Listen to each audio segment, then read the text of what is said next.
So it's been a little over a month since I first shared my AI automation agency model with the world.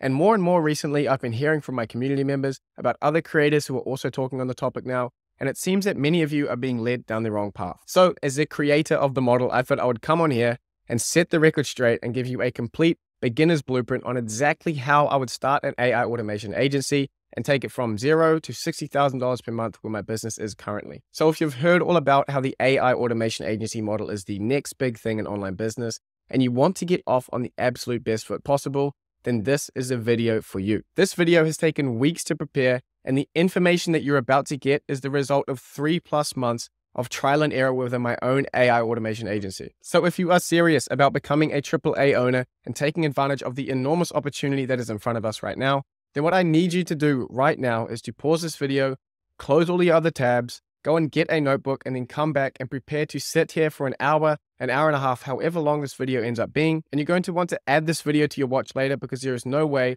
that you can just watch this once and get all the information. You're going to need to come back and likely watch this multiple times and go over certain sections again and again and again. And don't worry, when you get to the end of the video, I'm not going to be sending you just some more free training where I've actually put the real information. I'm giving you everything you need in this video. I'm not leaving anything out. And you're going to be getting some information that I probably shouldn't be giving away on YouTube, but I wanted to give you the exact blueprint that I would use if I was starting from zero. And it's the exact same blueprint that I teach to thousands of students within my community. Now, as you can already probably tell by the length of this video, we do have a lot to get through today. So we're going to be starting off with whether entrepreneurship is right for you, which is an important question to ask before you even start this video. Then I'm going to be breaking down what an AI automation agency actually is and explaining why the opportunity for us right now is so large. Next, we'll go through a quick explanation of the things you need to start, and more importantly, the things you don't need to start, which often hold up a lot of beginners when starting a new online business. And then we're going to be getting into the juicy stuff of this video, which is going to be your niche selection, offer creation, how to find and close your first clients, how to service those clients, and then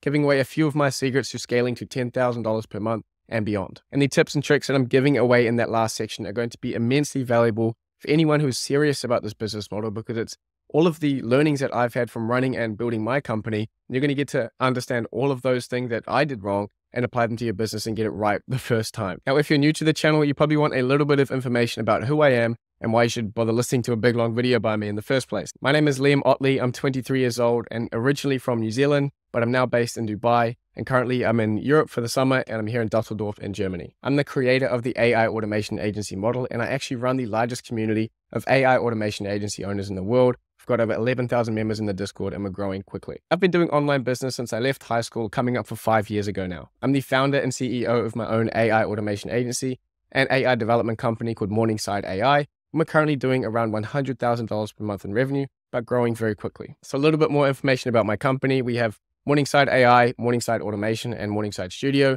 As I mentioned, we're doing around $100,000 per month in revenue. Morningside AI is strictly a development company where we build custom-coded applications for clients. Morningside Automation is, of course, the automation wing of our business where we do full business automations with AI. And finally, Morningside Studio is where we build full SaaS applications and SaaS platforms, typically partnering with a co-founder or a startup as development partners, and we take equity in those businesses. We've actually just launched a beta test for our new productized automation service. So if you're interested in that and want to join the waitlist, we do have a link in the description and in the pinned comment. Now, before we get stuck into the good stuff of this video, I just want to draw a bit of attention to a giveaway that I'm running at the end of this video that I know many of you are going to be very interested in. If you've been watching my videos recently, you'll know that I have a free incubator program that's just starting this week, and that's called the Original 8. It is a 100% free and application-only incubator, and we have chosen all of the members of the 8. But what we're giving away at the end of this video is going to be what we're calling spectator spots. So if you're interested in learning more about how you can win one of these spectator spots, I'll give you more information on that at the end of the video. So before you waste even another second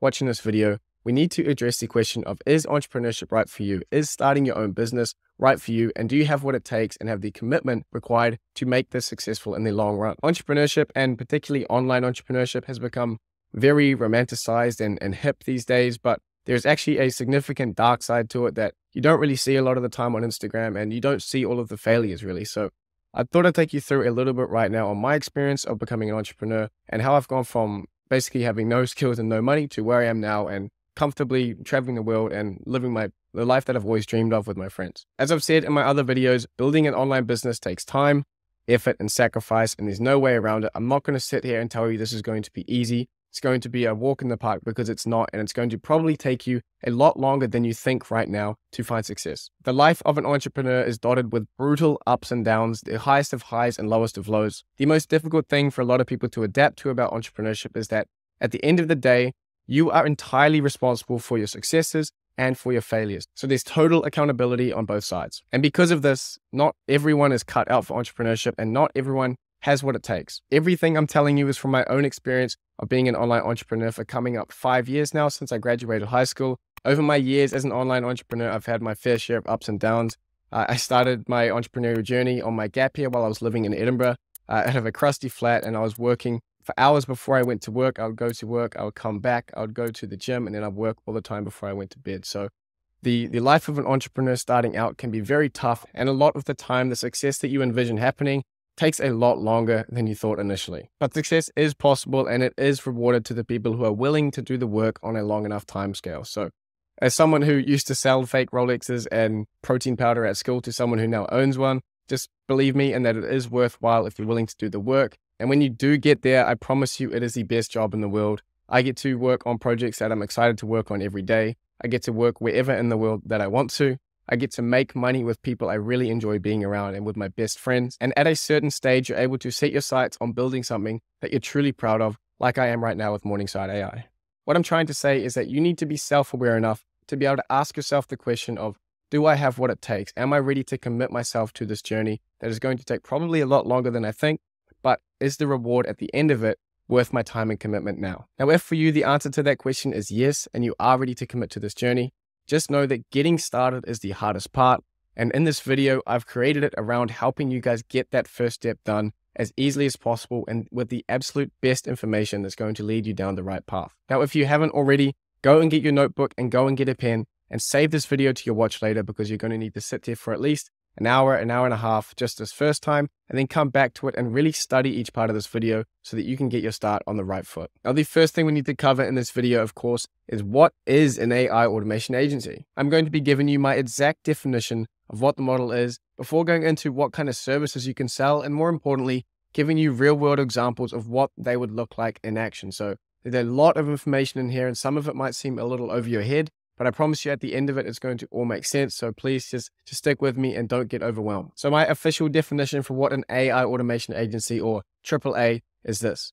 The AI automation agency model is an online business model focused on helping small to medium-sized businesses to automate their systems and processes with AI technology. First, we can take a high-level look at what the business model is. And first and foremost, it is a beginner-friendly model. For a number of reasons that we'll be going into later, it is an excellent business model to start as a beginner, as long as you have the drive to succeed. Secondly, and why this business model is getting so much attention lately, is because it is the perfect on-ramp for entrepreneurs who are aspiring and experienced to get into AI and start building businesses. It's also suitable for people with a 9-to-5 job who are looking to pick up a side hustle and spend maybe 5 to 10 hours a week trying to sell a couple of these on the side. At the end of the day, for most people, all it takes is 1 to 2 clients per month in order to replace your regular income. So it is totally doable, and it's very beginner friendly in that aspect. And finally, one point that I want to address now before we get any deeper is that you do not need a development background. The way I've created and structured this model is that you will not need to know how to code in order to get your first foot in the door, essentially. So I'll be explaining that later, but right now you're able to start as a complete beginner with basically no skills in any area, as long as you're willing to do the work and follow the information in this video. So what does an AI automation agency actually sell? What are the core services of the business? On screen, we have the 3 main services that you sell as an AI automation agency. Firstly, starting off with AI chatbots. Secondly, content generation systems. And thirdly, AI enhanced automations. The most important thing that you need to understand right now is that these services can actually be delivered on no-code platforms initially. This bit specifically is really the key to the entire model. And when I discovered that you could create these services and sell these services using these no-code platforms, that was really the start of the whole model. And that was the key thing that set this off, because without it, it's not very beginner friendly, and you need to have a development background, or you need to have developers of your own within your team. So this is the most important thing that you need to understand right now, and we're going to be going into more detail on this later. Now, the first core service, of course, is AI chatbots, and the no-code platform of choice for building these chatbots is typically BotPress. That's great because there's no coding skills needed. It's a nice visual editor and visual bot creation platform, so highly recommend that. You don't need any coding skills. There's a very easy learning curve. It's not too difficult to get started. And in my experience, the most important and valuable thing about BotPress as a platform for delivering these services as a beginner is that the deployment options are really, really great. This web chat you can easily provide to a client, can put a chatbot on their website super easily. You can deploy it to a WhatsApp chatbot, a Telegram chatbot, all within a couple of clicks. And this is typically the most difficult part if you're trying to do this yourself, is how can I actually take a chatbot that I've created and deploy it to a certain place where the client can use it. So BotPress is an excellent chatbot platform. It's my personal favorite, and we use it within my own company. And I'm actually working closely with the team to push new features that help AAA owners like us. And one more thing I wanted to add here is that because of the fee structure being based on usage, when you create your own chatbots for clients and you pass them over to their account, you essentially aren't getting billed for any of that. So it's basically free as a AAA owner and very beginner friendly in that regard as well. The second core service of an AI automation agency is content generation systems. Now, what content generation systems are is taking a bunch of old or prior content from a client and using that as a knowledge base essentially to create new ones. So say you had a ton of meal plans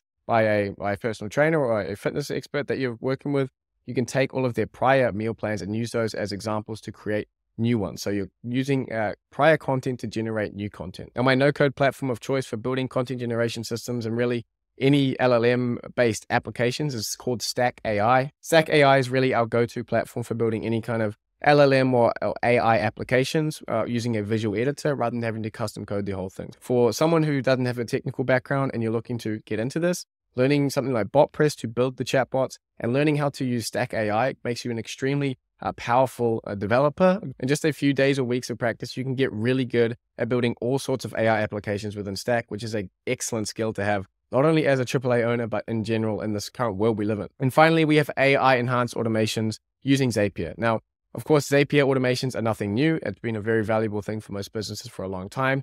But the key here is that there's a massive increase in value with the AI features that are now available. As you can see on screen here, you can have a ChatGPT action and essentially include AI features within your Zaps now. So it makes it a ton more valuable and opens up a whole world of new possibilities.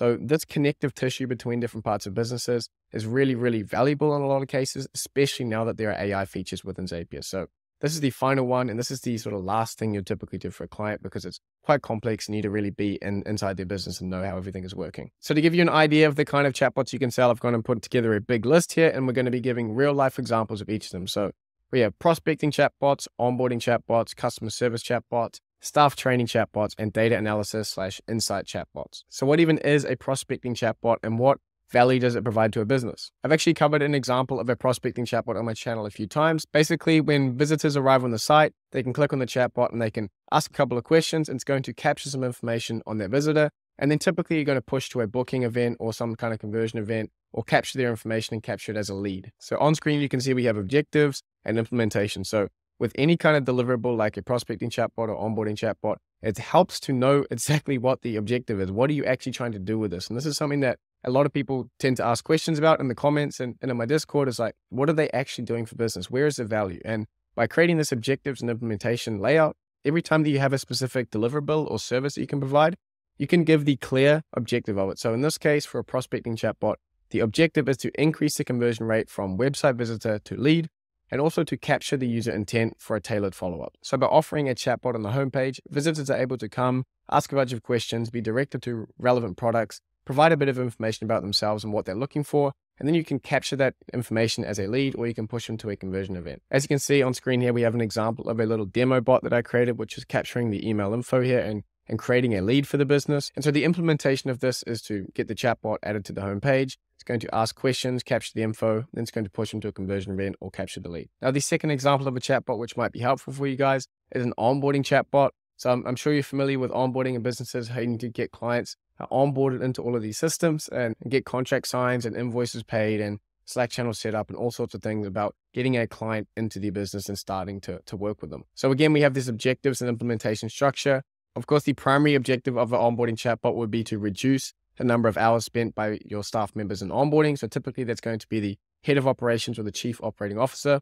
So if we can reduce those hours, we're providing real value to the business. So by reducing their average onboarding time from say 2 weeks to 3 days, you're actually increasing the sales velocity. Now the implementation of this is fairly simple. It's just to create the chatbot and deploy it to a web page. And then it's going to walk the user through the business's onboarding process.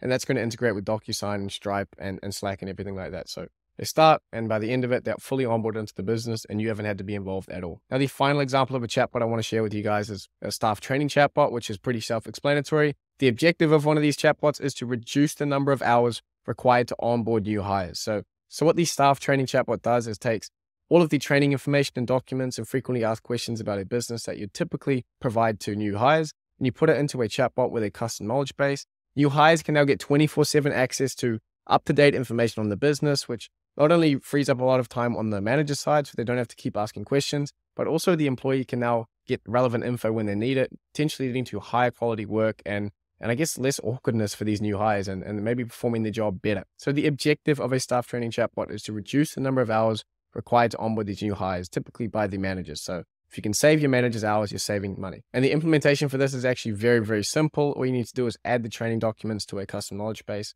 chatbot on something like BotPress. Then you can deploy that chatbot very easily in a couple clicks to WhatsApp or Telegram.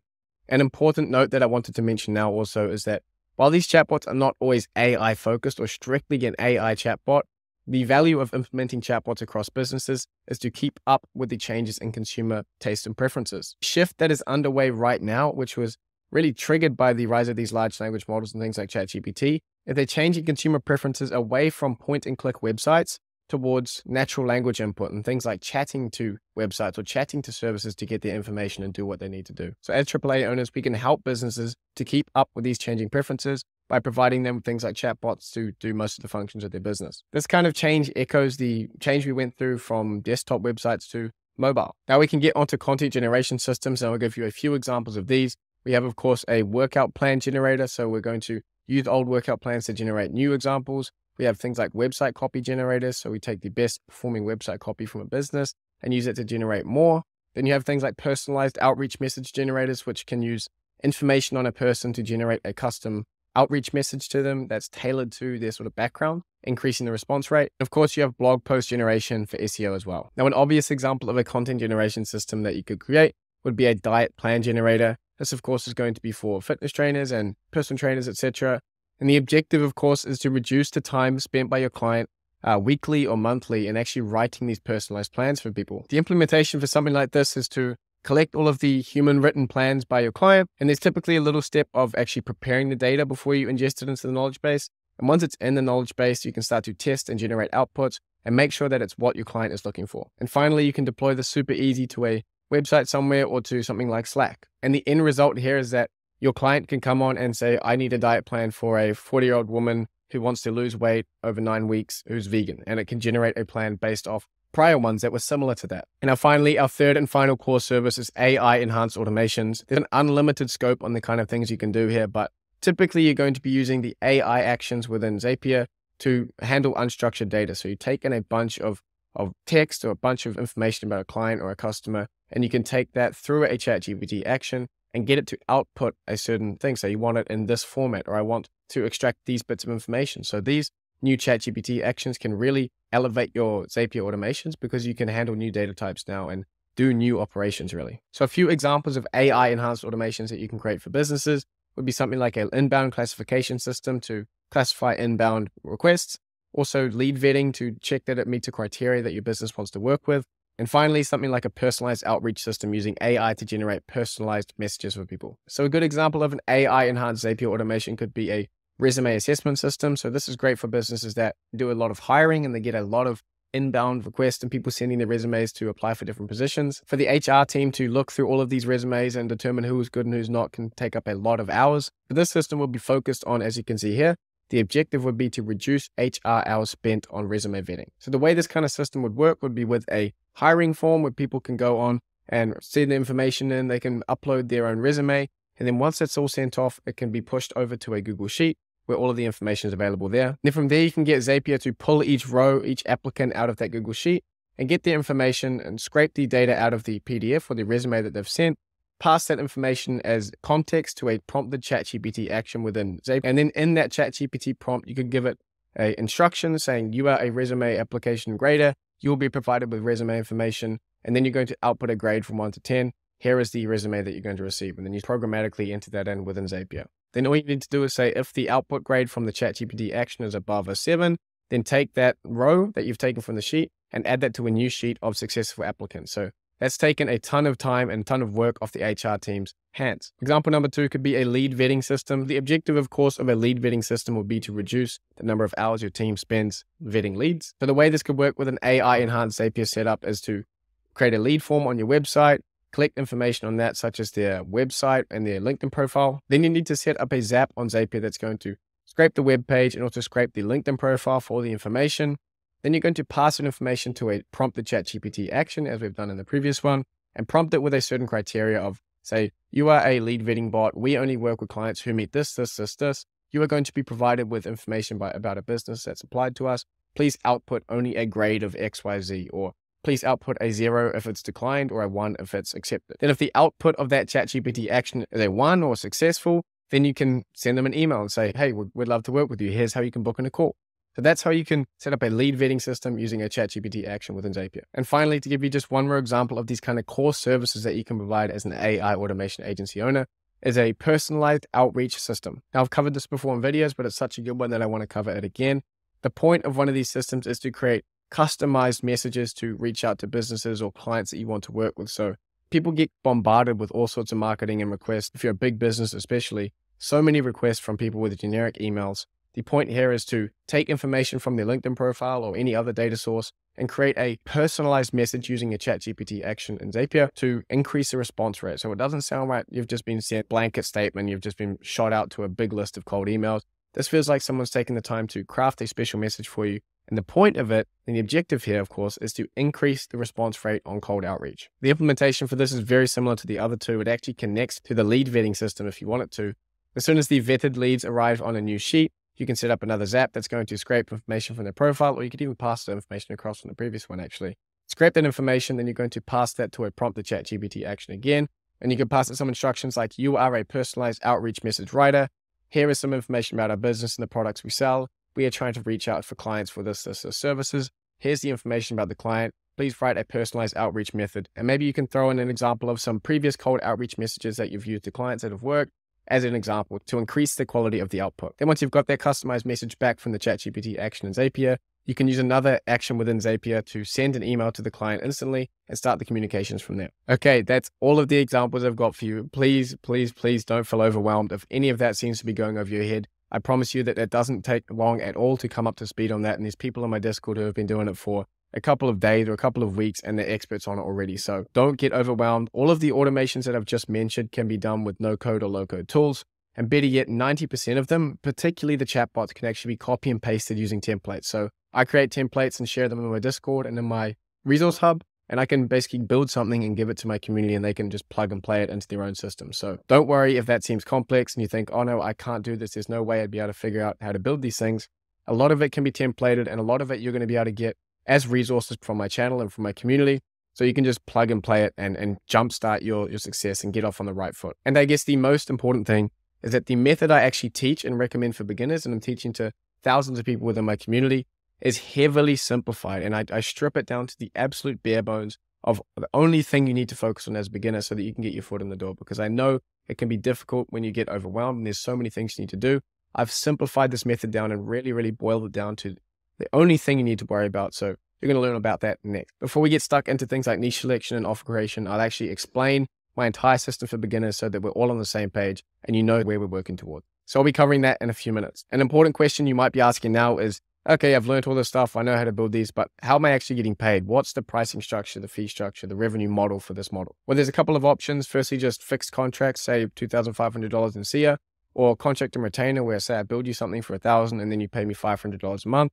Or you can do a strictly retainer model, which is quite an advanced model. And that's something that we've been doing at Morningside, and we're actually launching that at the moment. All of this and how you get paid is going to be covered in the offer creation section in a few minutes. Now, I thought I'd add in this final slide in this what is an AI automation agency section of how AI automation agencies stack up against other online business models right now. So here on screen, you can see we have business model, the saturation level, the startup costs, the learning curve, and the scalability. Now, these are important categories that I think go into making a business model good or bad for beginners especially. And I've included some of the most common business models that we see in the online space today, including social media marketing agencies, drop shipping, Amazon, FBA, trading, and of course the new kid on the block, the AI automation agency, or AAA. Of course, SMMA in 2023 is a highly saturated and competitive industry.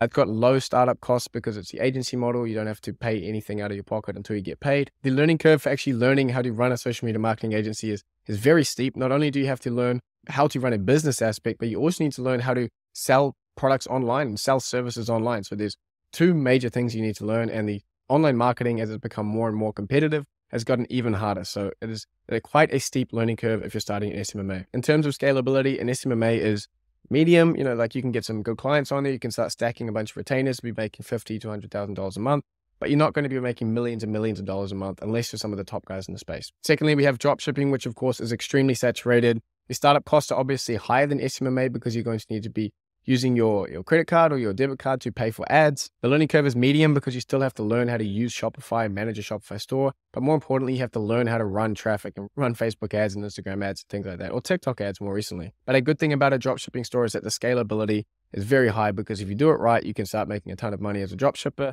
convert it over into a brand and do things correctly, and then eventually exit on that. So there is quite a lot of potential upside if you do a dropshipping store correctly with the right product. Thirdly, we have Amazon FBA, which, just like the other two I've just mentioned, because they've been around for a long enough time, it's also saturated. The startup cost for FBA can be a lot of money because you're having to buy a ton of stock in order to get started. And I've put the learning curve down as high because I think for anything where you're dealing with tons of stock and you're putting a lot of money up front, you don't have that low risk environment to experiment with. So you need to be a lot more calculated in every step you make. Your margin for error and being able to learn by failing is a lot lower. It's harder to get good at it, and the learning curve is steep. But once you have an FBA business up and running and you're ranking well in keywords and you're getting a lot of sales coming in consistently, it is fairly scalable up to a point where you're limited by the actual search volume. So not much you can do after you get to that sort of cap on the search volume for your particular products. Now, the fourth one here is trading, which I guess is more of a job or profession rather than a business.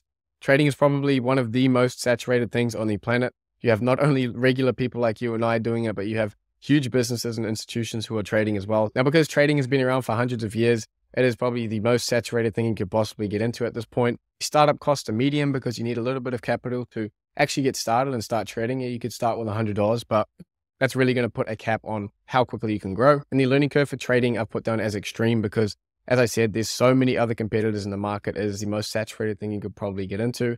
You are going up against hedge funds and institutions. So you trying to trade is basically going up against the big guys. So to be able to consistently make money as a trader is one of the hardest things you could do in online business at the moment. And of course, trading has a bit of a scalability issue where it's you always doing the trades unless you're teaching other people and getting them to do it for you. But really the only lever you can play with to increase your scale is to throw big amounts of money at your trades. So how does this new AI automation agency model stack up against these other tried and tested business models? Well, first of all, the saturation of the AI automation agency space and of offering AI automation agency services is low. I'd almost even say zero at this point because there's basically no one really offering these services, and businesses have never been offered AI automation services before. Because AI has only really been popularized in the last 6 to 8 months and come to the front of the public consciousness, business owners across the world have not yet been offered AI automation agency services. They haven't had someone come to them and say, hey, I can integrate AI into your business and it's going to do this, this, and this. They haven't heard about it, and it's a new offer, so the saturation is low. And secondly, of course, the startup costs are low. It's the same agency model as SMMA,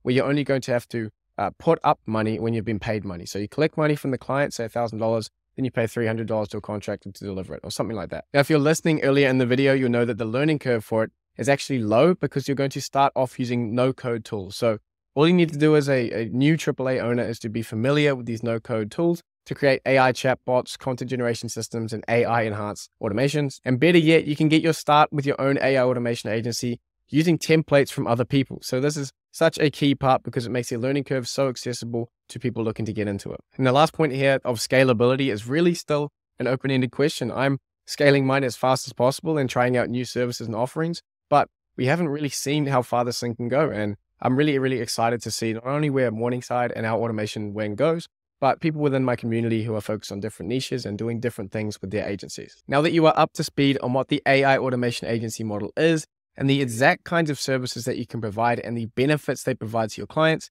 we can get stuck into what your starting requirements are, what you need, and more importantly, what you don't need. Many of you will be happy to know that all you need to start an AI automation agency is a computer or laptop with an internet connection and an email. More importantly, the things that you don't need to start include coding skills or a development background, any form of startup capital or money to get started. You don't need any prior business experience either. While it is great and it will help you in a number of ways, this business model is intended to be a great on-ramp for people who are starting as an AI entrepreneur, because it's an agency model and you learn basically the full ropes of how to start a business and how to manage clients and things like that. You do not need a registered business. You don't need to file for an LLC. You can run this entirely under your personal at the start to get started. And then further down the line, you can get your company structure set up and things like that. So at the start, you don't need a registered company to begin. You just need to register as a sole proprietor. And despite what many of you may think, you do not need a website to start an AI automation agency. This is an issue I see all the time with people spending way too much time starting a website when you can actually get started without one. And finally, you don't need any employees to start. You can start with just yourself, learn the ropes, and then start to outsource that to other people whenever you're ready. Now, on the topic of employees, there are two ways that you can go about starting this. Firstly is the freelancer model, where you yourself are the service provider and you are going to learn enough about BotPress and Stack AI and things like that to be able to take templates from other people, play around with them a little bit and hand them over to your client. Or you can use the agency model, where you yourself are not actually delivering the services. Rather, you have people underneath you who are servicing that for you. So these are outsourced to contractors or freelancers and things like that. For many of you starting out, I would recommend taking the freelancer route initially, just so you can get familiar with these tools. And then you're able to effectively hand it off to other people and outsource that once you need to focus more time on the business side of things, of scaling up and getting more clients, and how you can continually build these systems to be bigger and better and more efficient. For those of you who are looking to jump straight into the agency model and not touch any service delivery yourself, is a little incubator hack of mine from my community, which is to find business partners. Inside my community, we have literally thousands of developers who are hungry for work, and some of them who are also keen to partner with you on the business. So if you are a entrepreneur who wants to focus on the sales side, on the marketing side, on the generating clients and generating leads, you can focus on that side. You can make a post on our very active startup board where you can say, hey, I'm looking to handle this side of the business. Who wants to partner with me on it? And we go in together. And in that way, you won't have to pay them hourly. But if you are looking to retain all of the ownership of the business yourself, we also have a jobs board where you can say, I'm looking to hire a chatbot developer.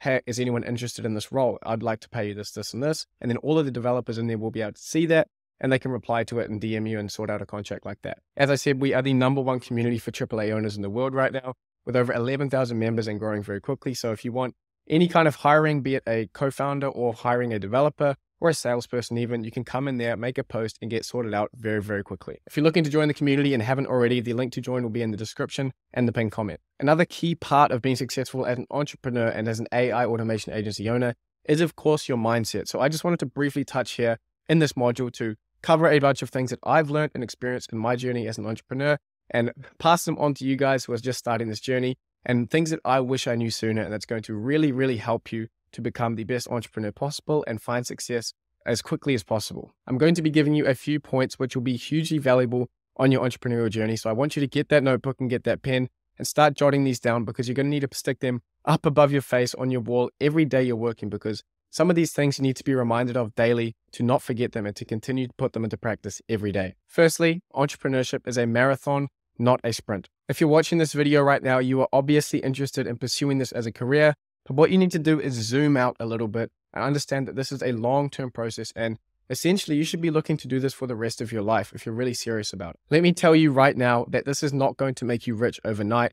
And if you are a complete beginner entrepreneur and you've never even run a business before, what you need to be trying to do with this is to learn how to become an entrepreneur, learn the skills of an entrepreneur, not focus on the money necessarily initially. You are trying to do this business model and running it so that you can learn the skills that entrepreneurs have. And those are the skills that allow you to generate money consistently. There are so many cases of people who make a ton of money and then just completely fall back to baseline because they didn't actually have the skills under them to make them someone who is able to generate money consistently. So please approach this business model as something that is going to, most importantly, teach you the valuable and timeless skills of the entrepreneur, of how to get clients, how to manage clients, how to deliver services, how to run a business, because these are the things that you are never going to be able to be taught in a degree or by a course or something. So it's the actual running of the business that's going to teach you more things than any of those degrees could. If you value the freedom to be able to travel anywhere, to make money with people you love, to do things that excite you every day, then you need to be clear that this is a marathon and not a sprint. But if you put in the work, it will all be worth it. Secondly, you need to avoid assumptions at all cost. By assumptions, I mean when you think to yourself, oh, I don't think the customer would like this, or I think that this would sell, or I think that this. It does not matter what you think. You are assuming things about the market, the market will tell you what's true. The market will give you feedback on what is actually the truth in the situation. Therefore, it is your job as the entrepreneur to ensure that all of your assumptions are tested in the market. You get data back and you use that to make decisions. Spending an entire month on making a website because you think this is what they're going to like, that's not the way to go. You need to directly test something as quickly as possible in the market, get data back, and make your decisions off of that. So write that down, because you're going to need to remember that every day. Am I assuming things about the market? Am I assuming things about what my customers want? Which is an absolute death sentence for an entrepreneur. Thirdly, perfect is the enemy of good. This is an old saying, which means that the insistence on perfection often gets in the way of the implementation of good outcomes. This is often combined with the Pareto principle, which is the 80-20 rule, if you're familiar with it. In this instance, it means that 20% of the time spent on a task can deliver 80% of the perfection. So as soon as you start going past the good and trying to get the perfect, you end up spending far more time than necessarily when you've really done that 20% already, and you should just push that 80% out. Now, sounds a bit numerical, but essentially you need to avoid being perfectionist in the early stages of your business, because this is often the number one killer of would-be entrepreneurs. So all of that simplified down, basically what I'm trying to say is that it's better to get something out that is of good quality than get nothing out at all that is of perfect quality, or take 5 times as long. So speed is your friend here, and getting things out will always trump waiting and waiting and waiting to push out a perfect instance of it. Now, this ties back to my earlier point of avoiding assumptions. It's so important to do the good work and get it out quickly and test the market, get a response back, and then you can go, okay, I'm on the right track. If you spend 5 times as long trying to get a perfect outcome, and then you test it on the market and it completely flops, you've just wasted so much time when you could have put out a good example, gotten feedback, and then gone back to the drawing board, and you could be multiple steps ahead of where your perfect self would be. My fourth piece of advice would be to accept chaos and accept that it is a natural state for any small business. You are going to be constantly putting out fires, and when you put them out, they're going to keep popping back up. So just get used to it and don't get mad at it. Don't be like, man, I suck at this. Why is this happening? This is just what a startup feels like. This is what starting a business is like at the early stages. Don't get mad and frustrated that problems keep popping up with your business. This is just the nature of early stage businesses. And to get mad at that and feel down about it would be like being mad at the sun for being hot. You know, it's just baked into it. You're going to have chaos. You're going to have issues all the time. So get used to it. And finally, my personal favorite, and something that I've used over and over again in my career, is that you need to go through hard to get to easy. Learning new stuff and throwing yourself at the deep end is going to feel hard. It's going to feel impossible and uncomfortable and just horrible to go through at times, but that is just the nature of learning new things. Say, for example, after this video, you go and try and learn how to use bot press. You're going to get in there and you're going to feel stupid. You're going to feel completely incapable and out of your depth, but that is just part of it. You have to go through hard to get to easy. If you do the work for a week or two, and you roll around in that uncomfortable feeling, but you push through, eventually, and before you know it really, it's going to feel easy. You have to go through hard to get to easy. I've experienced this multiple times in my career. When I first started learning Facebook ads, I remember going into the business manager and feeling completely stupid and looking around like, how am I ever going to get my head around this? But if you just keep pushing through, eventually it's like breathing. It's like riding a bike. You know exactly how to do it. Remember that this is one of the most important traits of an entrepreneur, and it's what separates us as entrepreneurs from regular people. And that's to be able to be comfortable in uncomfortable environments and literally sit there for years and years at a time, feeling uncomfortable, but still go through and still continue to improve.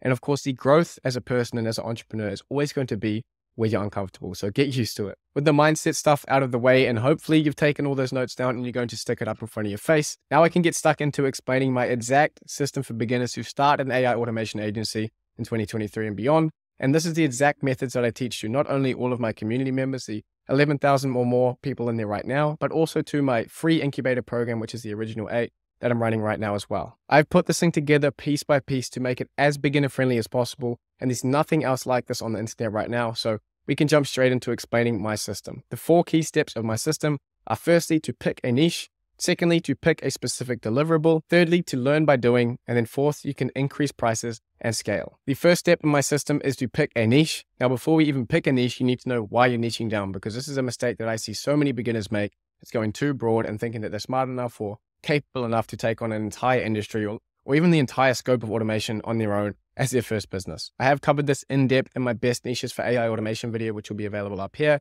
But for the sake of this video, I'm also going to go through it again and give you a quick overview of why you need to niche down and why it is so important. By narrowing down to a specific industry or niche or business type, you have the potential to sell the exact same product for 100 times the value or even more. The example I used in my previous video is actually from Alex Hormozi and his book, $100 Million Offers, where he uses the example of a time management course. So say a time management course that's for everyone might be what, $19. But what if we niche it down to say time management for sales reps?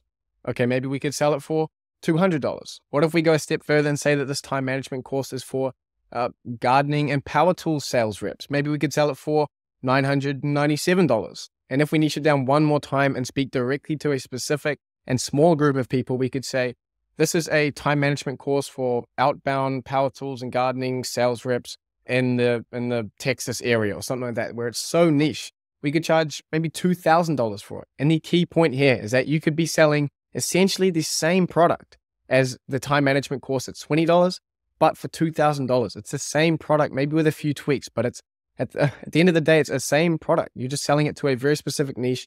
And the person who hears that this is an offer for them, they're like, wow, this is exactly what I need. And that's an example of how you can sell the exact same product for up to 100 times more. Another factor that compounds this benefit of you niching down is not only can you sell your product for up to 100 times more, you can streamline all of your messaging towards that specific avatar. So imagine I'm selling a time management course and I'm trying to run social media ads for it. That's very, very broad. I'm not able to target down. And when people see it, it's like, oh, it's just another time management course. But if I narrow down to that tiny little power tools, outbound reps avatar I mentioned before, and then the ad copy or the website copy on your landing page is all tailored towards, wow, we do it for this person or the specific thing. They're going to be much more responsive. It's going to shoot your click-through rate, your response rate up through the roof, and your conversion rate at the end of the day. So not only are you going to be able to sell the same product for up to 100 times more, you are going to be able to get far better results by narrowing down your messaging and all of your websites and your ad copy so that you are getting a higher response rate and better performance from your ads as well. The final nail in the coffin, if you're still not convinced that you need to niche down and you think you can do it without it, is that the system's efficiency gains of actually niching down to a specific niche and deliverable are enormous. What I mean by this is that if you are generalized and you try to attack all niches at once, when you get a client come in, you can build all the work for them, you can service them all you want, you can make all these automations, and then when they're gone, someone else comes in from a different niche, you have to provide completely new services for them. You need to figure out how to piece together some kind of service offering for them. By doing this over and over and over again, your team is going to always be doing new stuff, and the team's doing new stuff is not efficient. You're going to be having to come up with new solutions all the time, and that takes much longer than taking an existing solution, copying it over, and changing a few things about it. So by narrowing down to a specific niche and a specific deliverable, as I'm going to show you next, you are able to build up a portfolio of different services and products that you can sell to people. So when you service a client within a particular niche and you get a new one come in, you can take all of the stuff you've done before, copy and paste it over, get your developer or your team member to make the tweaks necessary to make it work for that client. And you've just saved so much time and your profit margins are going to be immeasurably higher. And one final thing I wanted to add in here is that because this is such a new space and there's no industry leaders yet, you have a chance if you niche down and say, I'm a legal automations expert or something. You can become the go-to guy because there's no one there yet. If you start now and niche down and start getting a portfolio of companies and clients that are really happy with your services, you can establish yourself as the leader and be in a great position to get unlimited business from here on out. The next step beyond niching down is to pick a specific deliverable within that niche. So here on screen, you can see it that AI automation as a whole is a very broad field. As we've gone through in this video, there's chatbots, there's content generation system, there's AI enhanced API flows and things like this. There's so much. If you're trying to take it all at once, as a beginner, your head's going to be spinning. By narrowing down to one niche and one deliverable, say, I make onboarding chatbots for tax law firms or something like this, or I make staff training chatbots for construction companies. You niche down to the industry and then also to the specific deliverable. This makes it far easier to communicate the benefits to the client because you can say, instead of, I'll automate your business, which is like, what does that even mean? You go to them and you say, I will give you this specific AI deliverable, which is going to do this to your bottom line or reduce these hours here and increase this here. You can communicate the benefits much easier to clients in this way because the offer is so new and people aren't used to this sort of stuff yet. Furthermore, when you're narrowed down to just one deliverable, you can afford to invest in new features to add to that deliverable. So say you have a onboarding chatbot for SMMA clients. You can now get a developer to come in and build some custom features into that chatbot. Because you're going to be copy and pasting that over to other clients, you can invest in improving it and adding new features and really separating yourself from the competition. So this is how you get ahead. This is how you create, as I've got on the screen here, in-house source or proprietary technology that really sets you apart from the competitors and allows you to provide extreme amounts of value to the client. And as I kind of touched on there, the major benefit of narrowing down to a specific deliverable as well is, again, this messaging and systems efficiency. Your messaging can be more direct, and you can say, we do this for this to this kind of business with these results. We built onboarding chatbots for tax law firms. It's very narrow. The messaging on your ads and on your website copy can be so specific. And more so, you can just copy and paste these over. But when you're only dealing with one specific niche and then one specific deliverable within that niche, you just go from one tax firm and make an onboarding chatbot, copy it over, adjust it to the systems, and then you're done. Like, it's copy and paste at that point when you're doing only one deliverable. This, of course, has huge benefits to your bottom line, but I will say, as a business owner, to your peace of mind, because when you have team members running around and solving custom issues every single time, trust me, I've dealt with it in my own company, it can be an absolute nightmare. And knowing that these guys only have to copy and paste over and make a tweak is the peace of mind that you're really looking for when you're running a business. Basically, what I'm trying to say is, do not make it hard on yourself by trying to attack the whole automation space or the entire niche of the whole world at once. Niche down to a specific industry, niche down to a specific deliverable, and that will just take all of the other factors away. And as a beginner, you need to simplify it as much as possible for yourself in the beginning. The next step, once you have your niche and your deliverable, is to get out there and start learning by doing. Whether you are freelancing initially and delivering the services yourself,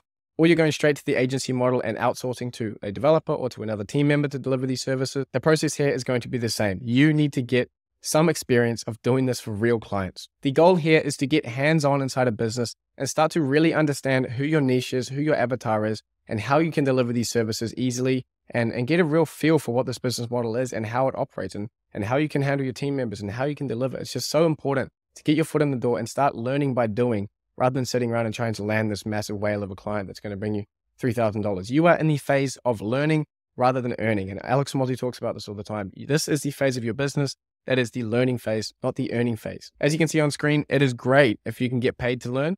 If you can go into a business and get paid $500 or $600 to go in and deliver your first services or your first couple of them, that is great. But you should really be willing to go in for free and offer these services to businesses that you can get in touch with for free, and really get an idea of how this thing fits together. And most importantly, collecting the testimonials and case studies that you're going to use for your 6th client, your 7th client, and then you can start charging some real money. So you're learning, you're collecting some testimonials and case studies that you can show to future clients.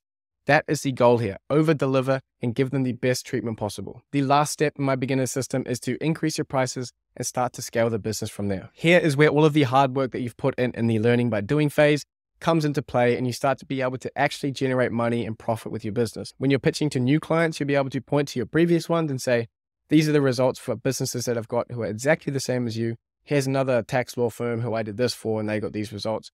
Here's what I can do for you, and this is how much it costs. And once you have the ball rolling and those testimonials coming in, you can start to test higher and higher prices, and you can start to outsource the service delivery if you're still doing it as a freelancer. So you can make your first hire and say, okay, I'm going to train him up on how to deliver these and how to copy and paste them over between and make the changes required. At this stage, you can begin to expand your offering beyond just one deliverable. So you're no longer going to just be the onboarding chatbot for legal tax law firms. You can say, I'm going to do this, this, and this. And then once I'm in there and I have the onboarding chatbot built out, I can say, hey, I also do this, or I can also add this feature to the bot, or I can connect it to your lead system and do this. So you can start to explore more options and increase the AOV of each of the clients by offering more services once you've actually got them in the door. And it's at this stage that you as the business owner, once you have it outsourced to someone else to deliver the services, you can really focus on bringing more sales in and building your funnel out so that you can start to build a consistent stream of clients. If you're still here, I want you to give yourself a pat on the back. You've made it to the important part of niche selection. Everything I've just taught you is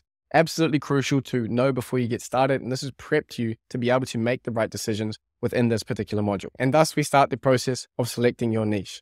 Now, the first step in picking your niche is, of course, coming up with a bunch of potential niches that you can choose. Now, for this, I have a little hack that we use in our AAA incubator community, which is to use a ChatGPT prompt to get a bunch of different niche ideas coming back at you so that you can start to analyze them with the frameworks that I'm about to show you.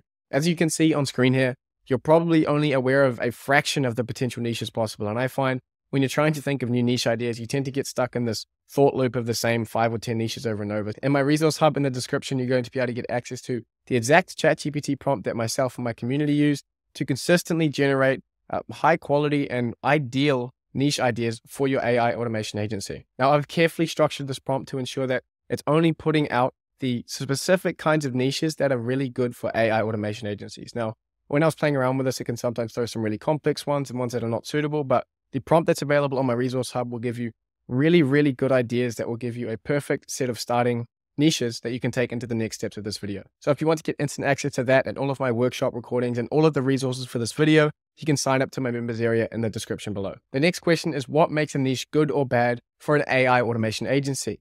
On screen here, you have my niche selection criteria, and we have 5 key points here that I like to check each niche against before moving forward with it. Firstly, the niche needs to have a high purchasing power. Secondly, it needs to be easy to target. Thirdly, it needs to have a large market size. Fourth, it needs to have a high automation potential. And finally, if you're familiar with the niche, that's also a bonus. We can break down those points a little bit more just to help you guys understand what each of them means. So firstly, we have purchasing power. Now, a good purchasing power is typically decided by other clients or customers that they work with. Are they selling high ticket products or services, or do they have extremely high margins on the products that they do sell? So this will typically mean that they have a lot of money to spend on services like you're trying to sell them. For easy to target, this can be determined by how easily can you find and contact business owners within the space. A quick Google, Facebook, and LinkedIn search can be very helpful here. So you can Facebook search a particular niche name. You might search something like SEO agency owners or something like that on Facebook, or the same on LinkedIn. If you're able to find communities of these people floating around online, then that's a great sign that these people are easy to target. Or for some industries, you can just Google search and say, find me a coach or a tutor. And if you search that up, you're going to find a ton of marketplaces for coaches and tutors where you can get in touch with them directly and offer them your services. Thirdly, we have market size, which is pretty straightforward. How many businesses are there in an XYZ area? So how many tax law firms are there in the United States? You can search this just straight on Google, and it's going to give you pretty quick answers back on the total market size. Now, if you go too niche with it, you go down to a boutique arts and crafts stores for elderly people in Virginia or something like that. There's not enough in that market size for you to bother making a automation offer around. And finally, we have the automation potential criteria, which I will go into more detail later. It's a bit of a different story. On screen, we have an example niche analysis table. Now, all of the tables that you're going to see over this next course of the video is going to be available on my resource hub in the description. So when you're watching all of this, you're going to be able to go and get a version of this for you to use on your own and start to put in the niches that you get from your ChatGPT prompt. And you can put them in here and start to do your own analysis of the niches that you have. A quick glance at the niches we have here. I've chosen Airbnb management, SMMAs, e-commerce, restaurants, dental, and legal. Pretty straightforward niches. Airbnb management companies typically have money to spend. They're leasing out different apartments and stuff for above market rate. SMMAs, yes, they have clients that are coming in quite a lot of cash flow, lots of money to spend. E-commerce stores, a lot of money to spend if they're running profitably. Restaurants, not so much. Dentists typically have high ticket clients. So that's, yes, they do have enough money to spend. And legal also, the clients are typically high ticket as well. So that's a breakdown of the money to spend side of things. Now, are they easy to target? Airbnb management companies can be reached out to directly on Airbnb. So they're easy to target enough. Social media marketing agencies, very easy to get in touch with or find communities for online. They hang out in all sorts of places on Facebook and LinkedIn and things like that. E-commerce stores you can find on the Facebook ads library and get in touch with them via their email, their support email. For restaurants, dental, legal, all going to have their contact information available online somewhere where the Google Maps are on their website. Then we have market size, which for Airbnb managements might not be as large as these other ones, but the rest of them are all fairly large niches, and we haven't gone too niche. So we haven't gone, say, Italian restaurants, which would maybe be a bit of a smaller market size, or tax law firms, which might be a bit of a smaller one. I've kept them all pretty broad, so the market sizes are all pretty large. In the familiar tab, I'm familiar with the top 3, but not with the bottom 3. You would do the same for you if you were familiar with restaurants. You would say yes there as well. As I said, all of these tables are going to be available on my resource hub, so you can get them all there after this video. The final piece of the puzzle for choosing your niche is breaking down what the automation potential criteria mean. To understand this automation potential criteria, you need to understand what I call the 3 tiers of AI automation agency services, which start off at no-code AI chatbots, secondly to low-code automations, and thirdly to custom automation. This concept is one of the key things that I've been piecing together in the run-up to this video in terms of how you as an agency owner can understand the different levels of services and where the entry point is for beginners like you. The first thing that you need to understand is that the only option for you guys as beginners who are looking to start your own AI automation agency for the first time is tier 1. Now, why is tier 1 your only option? Why are building AI chatbots your only option as a beginner? Firstly, creating AI chatbots on platforms like BotPress is very, very easy and beginner friendly for someone like yourself. If you are completely new to building these kind of chatbots, you can learn how to use BotPress and start to deliver chatbots to your own clients yourself, which means that you don't have to take on extra risk of hiring a developer or hiring someone to deliver these. You can completely remove the risk of losing money by delivering themselves and having essentially 100% margins on these clients. Secondly, once you've created a chatbot and serviced a particular client, You can then just duplicate it across to your other client within BotPress, create a duplicate of the chatbot, and then make the changes necessary and then sell it to another client. In the early stages of your business, being able to copy and paste these solutions across and sell them for the same price is going to be hugely important for you. And since the learning curve to use something like BotPress is so low, once you're up and running, you can very easily outsource this to someone else. You can just say, hey, we've got a new client. This is how you duplicate it. These are the variables you need to change. Great. And now you can get rid of that and you can start focusing on growing the business. And I'd say the most important reason why people should focus on selling these tier 1 services as a beginner is because these chatbots can actually be templated and given away and sold and passed around, so that you as a beginner, you might not even need to create your own first chatbot to start selling. You could find someone in the community, or you could get one of mine off my resource hub, clone it, download it, import it into your BotPress, make a couple changes, and then sell that thing for $1,000 or $2,000, depending on how good your sales skills are. So you are all clear that tier 1 AI chatbots are the deliverable that you need to be focusing on as a beginner. Now we can start breaking down what are some options within this AI chatbots tier 1 and how can you start to sell them as well. So on screen, you see the automation potential analysis. This is breaking down the tier 1 deliverables of AI chatbots into 5 key kinds of chatbots that I recommend you guys look at starting and applying to your own niche. So firstly, we have prospecting chatbots, onboarding chatbots, support chatbots, training chatbots, and internal use chatbots. On screen here, you can see the criteria by which we analyze the automation potential of a niche. We do this through having 5 different types of chatbots and figuring out if a particular niche can benefit from them. So we can have a prospecting chatbot, which is when you might go on a website where they're going to collect some lead information. We've gone over this earlier in the video. An onboarding chatbot is where you're onboarding the clients, obviously. Support chatbot is where you're providing customer support to clients. A training chatbot is an internal use chatbot where you can load in documents. We've been over this as well.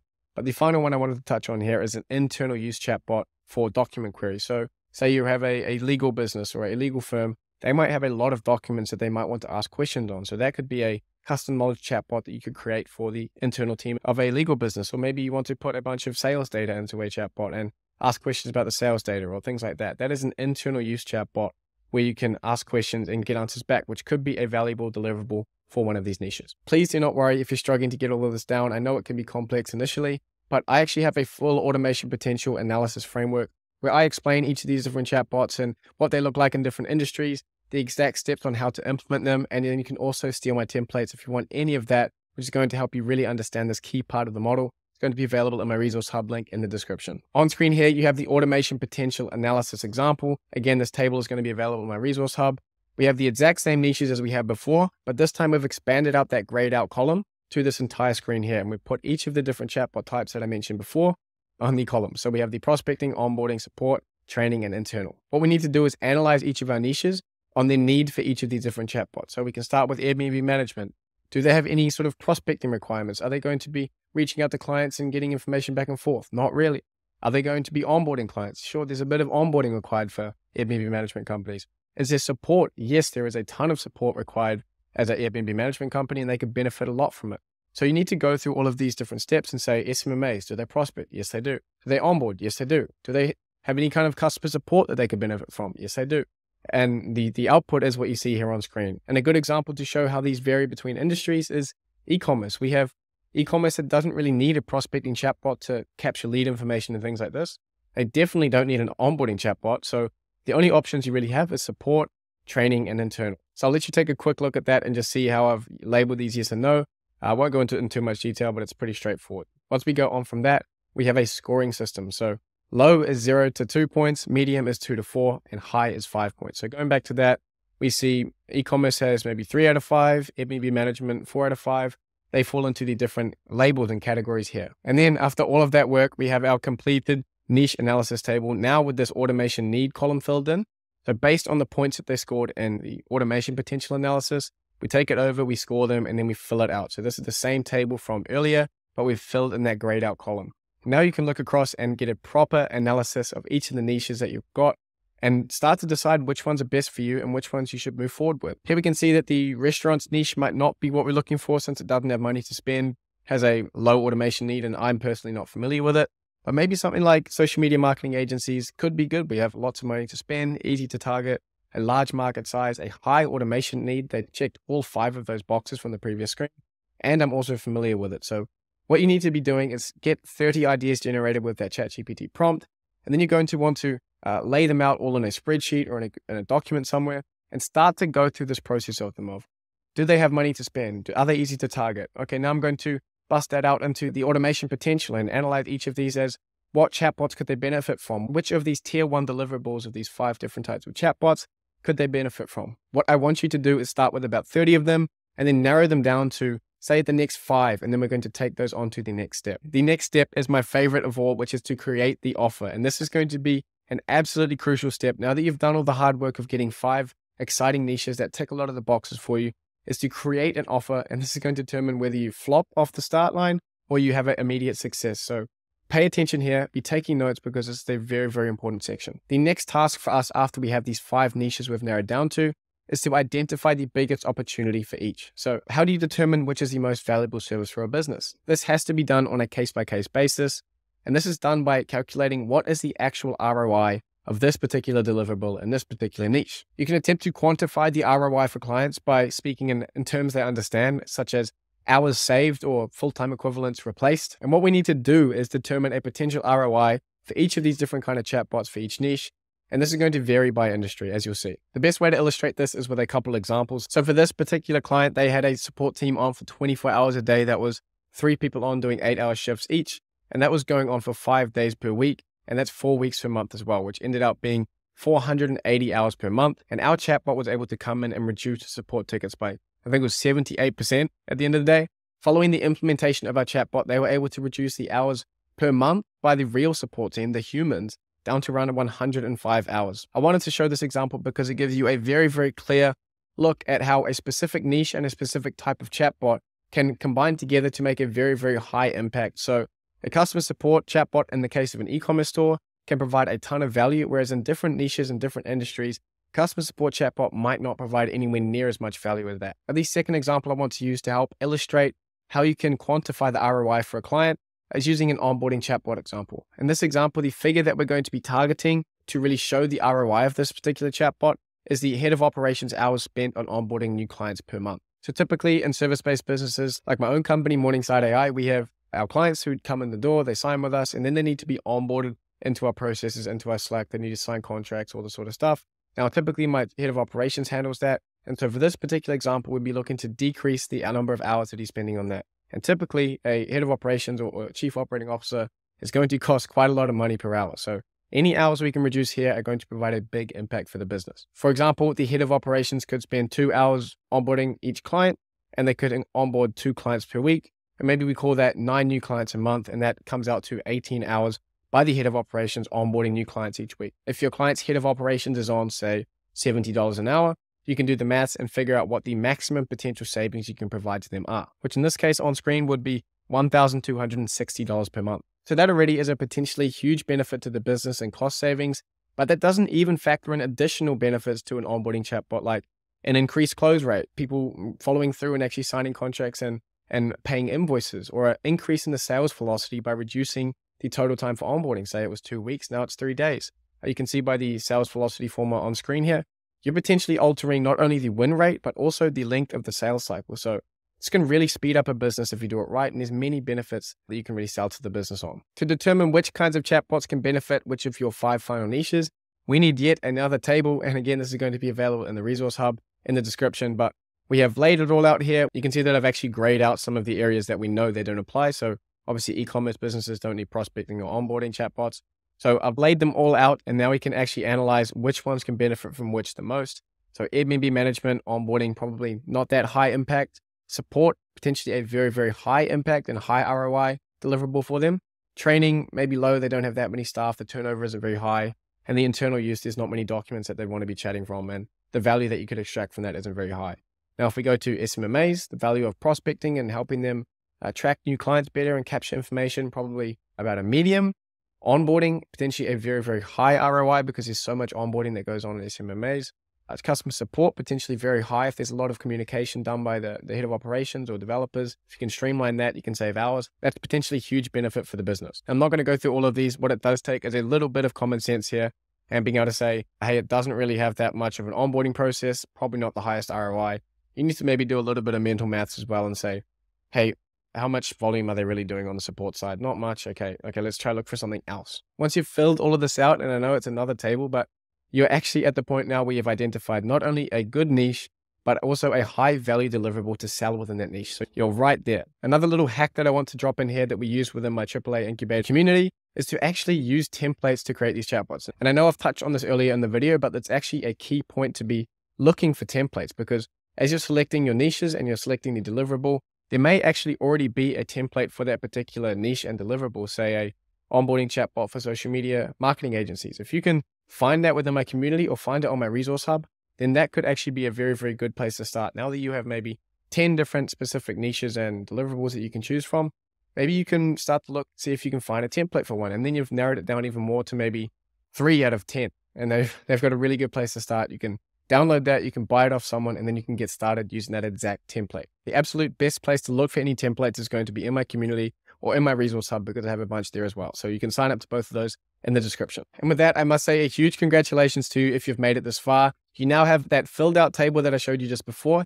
Any of those niches where they have a high value in any of those, you can actually pick one of those now and start to craft your offer. So some examples on screen could be onboarding chatbots for SMMAs, customer support chatbots for e-commerce stores, staff training chatbots for restaurants, prospecting chatbots for tax law firms. Now here you've seen I've niched down beyond just a broad niche of law firms. I've gone to tax law firms. So if you want to get a little bit more specific on the niche, if you've got a really broad niche, you could actually narrow down a little bit more. But what I want you to do now is pick one of those. As you can see, these ones on screen here, I've identified the high impact part of the business to attack with the chatbot, which is onboarding for SMMAs, customer support for e-commerce stores. You need to identify the high impact one, as we've done with that table, and then write down your niche and write down your deliverable in the format like this. So deliverable for niche. And with your deliverable and chatbot decided, we are ready to get into the fun stuff of adding the secret sauce. Now, you know I'm a huge fan of Alex Hormozi, and a lot of the stuff I talk about in my videos comes from him. And this, I'm going to give him full credit for all of the stuff I'm talking about here. This is 100% out of his book, but I thought I'd slap him on screen here and give him credit where credit is due. But we have pricing, scarcity, urgency, bonuses, and guarantees. These are the secret sauce, the icing on the cake that's really going to take what you're offering, say onboarding chatbots for tax law firms, and really zhuzh that up and make it a whole lot more appealing and add the stuff that you need to make this thing hit right off the bat when you first launch it into the market. Alex Hormozi always preaches that you should charge as much as possible for the customer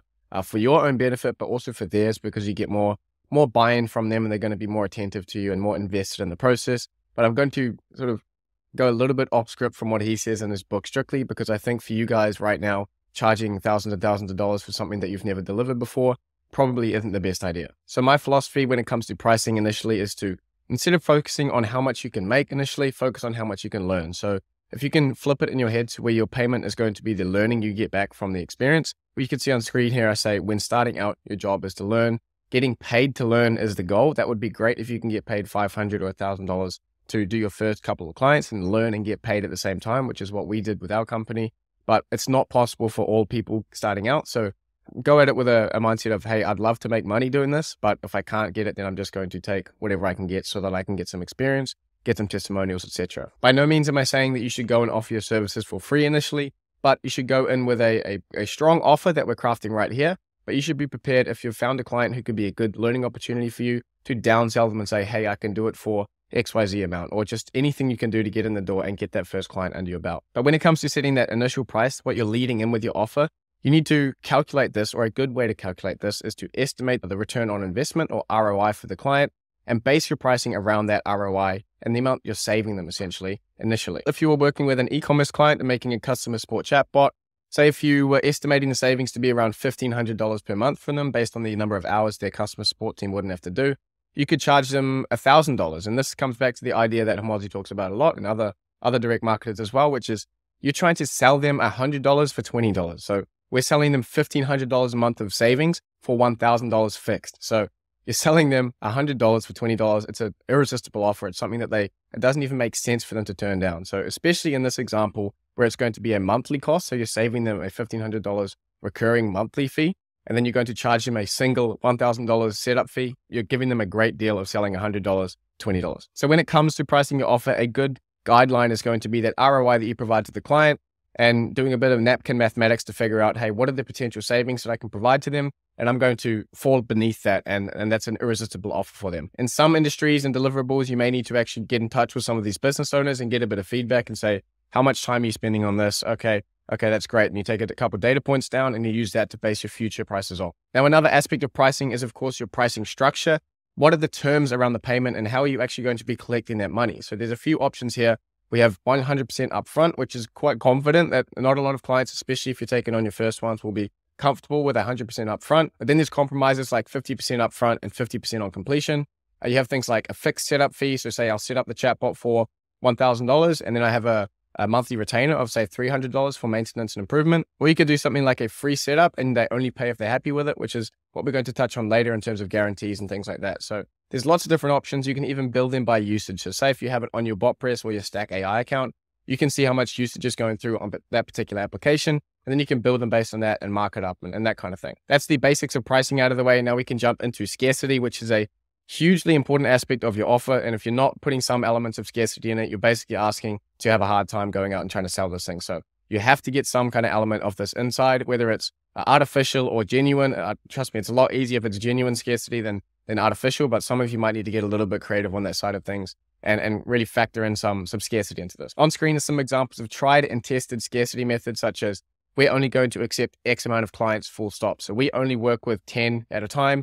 You can only get in if one of them drops off. So we're fixed and we only do 10 people at once. Or you can do a cohort-based system like the second point here, which is we only accept 2 clients per week, or we only accept 5 new clients per month. So there's a waiting list and that's sort of a staggered release. And they've got to be on that 5 or be on that 2 per week or per month to get it. Another method that is great that can kind of be an umbrella term over all of these, which is just having a waiting list or saying that you're sold out and people can get on a waiting list and then you can notify them when the spots open up. So having a waiting list or appearing to be sold out is another key thing. And ideally you are sold out so that you have some genuine demand built up and genuine scarcity. And the final one that I put on here, I thought I'd throw in to show you that scarcity can also come in sort of different forms. In the above examples, we're saying we only accept this, or there's a strict limit on this, and how many clients are coming in. But this last point here of saying I specialize in doing X for Y businesses means that you are scarce, and the fact that you are an expert, you've narrowed down who you work for and who you can provide services to, making you an expert or making you a scarce resource. You're the only one of 5 in the world who can provide these services for someone. So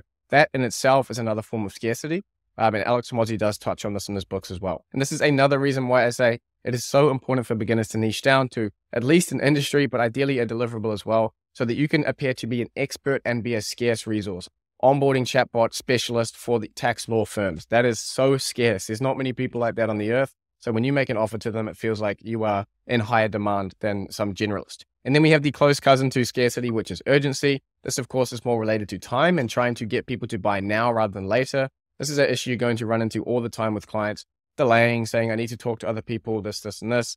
If you can add some kind of time urgency factor and make them buy now rather than later, you're going to have a much higher success rate in turning leads into clients. There's a few ways you can do this. Firstly, you can have some sort of discount or special offer that's only available for today or this week. For example, you can say that we have our spring sale ending at the end of the week. If you want to get on that price is only available until the end of the week. If you buy after, you're going to have to pay the full price. Another great way that Hormozi mentions in his books is to let your customers know that the prices are going up. Now, this can be artificial or it can be genuine. Now, this can work very, very well. But as Hormozi says in his book, every time you increase prices, you need to let your customers know. So you need to blast out communications, be it email or SMS, to not only the leads that you didn't close that have gone cold, but also to your past clients that you're trying to re-engage with new services and product offerings. Seasonal promotions can be a great way to dress up a regular promotion and give it a little bit more credibility. If you compare a generic and sort of arbitrary discount or offer, say 20% off for the next 2 weeks ending on Monday, that's very arbitrary and it doesn't have much credibility. But if you compare that to,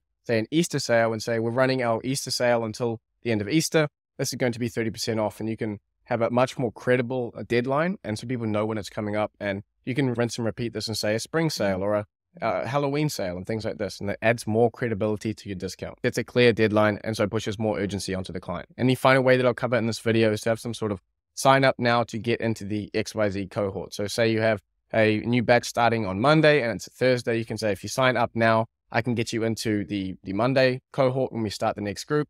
If you don't sign up now, I'm going to have to give that spot to someone else, and you'll have to wait another week or 2 or month, however long your cohort sort of rolling system is.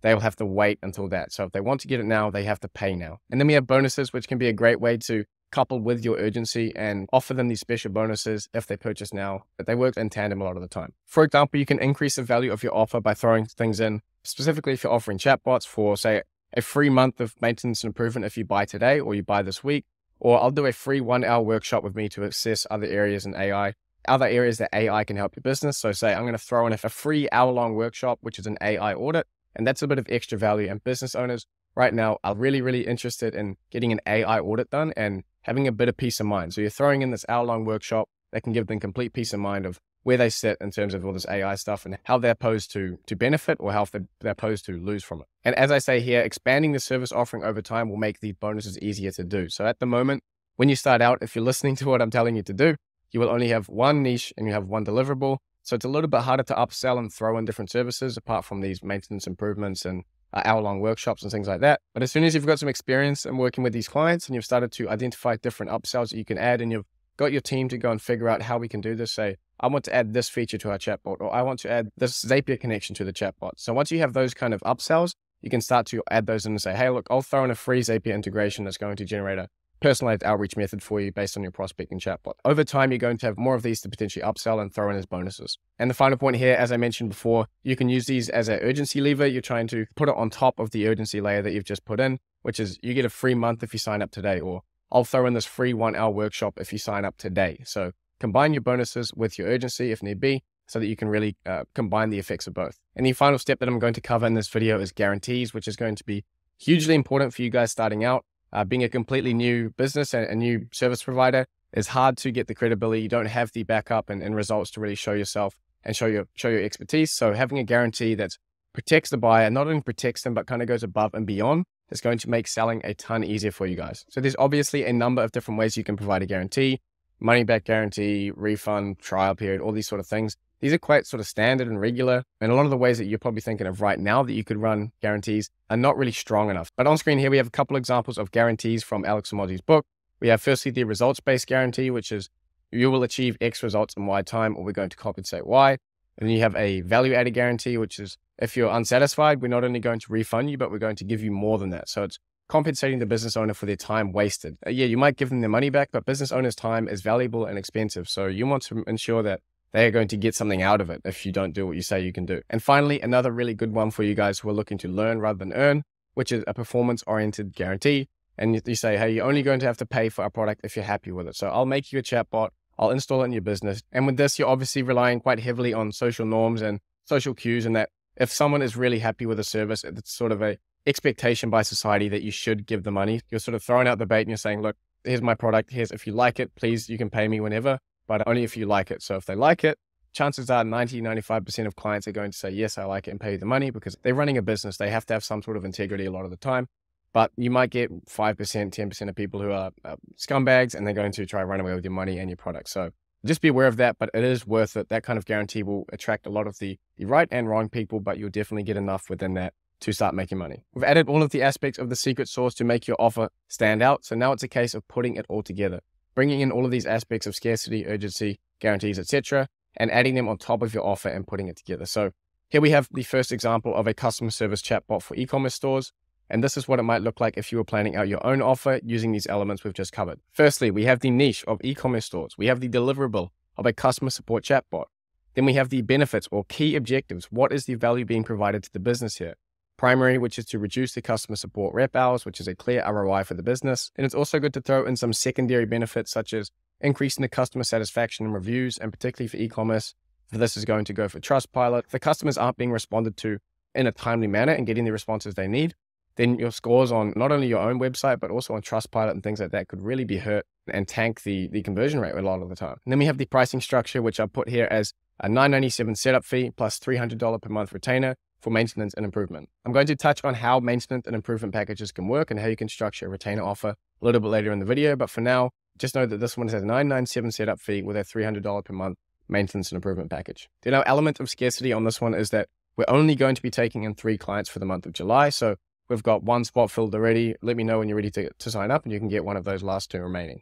And then the real trick here is the urgency and bonuses combination here of, if you purchase today, I'll give you your first month of maintenance and improvements free. So that's a $300 value add to them or savings to them if they're able to purchase today. And finally, to wrap it all up, you can put a big juicy guarantee on there of, look, you don't even pay the $997 unless you're happy with what I set up. So with all of these aspects put together, the urgency, the scarcity, the pricing structure, clearly communicating the benefits, and a guarantee that basically makes it no risk for them, this is an example of a really good and really strong offer that you could start to run with. And I'm going to give you another example here of a staff training chatbot for logistics companies. Obviously, the niche is in logistics companies. We have the deliverable of a staff training chatbot. Then the benefit or objective of this chatbot, the ROI we're seeking to provide, is firstly, the primary would be to reduce hours required to onboard new hires. If you think about it a little bit, you might be able to figure out why I've paired logistics companies with staff training chatbots. Again, this is going back to our method previously of trying to identify, okay, what does logistics companies, what could they potentially need in terms of the 5 types of chatbots we have? Okay, now which one of those is actually going to provide the most value? And in this case, for logistics companies, they have a very high staff turnover. So training new staff, training new people who are working on the floor of the company are going to be very, very helpful and very beneficial. So there's a lot of time spent training new hires, and the churn of new hires in these industries is very high. And I have a secondary benefit on here of actually increasing the quality and accuracy of work by all employees. When you have potentially hundreds of new hires each year, by having some sort of chatbot that these new hires can talk to is going to allow them a way to get information when they need it and do the job correctly, ensuring less issues and less mistakes by these new hires, and overall increasing the quality and accuracy of the work done by all of these employees. Then when it comes to pricing here, I've put it at $14.97 for the setup fee, plus a $500 per month retainer for maintenance and improvement.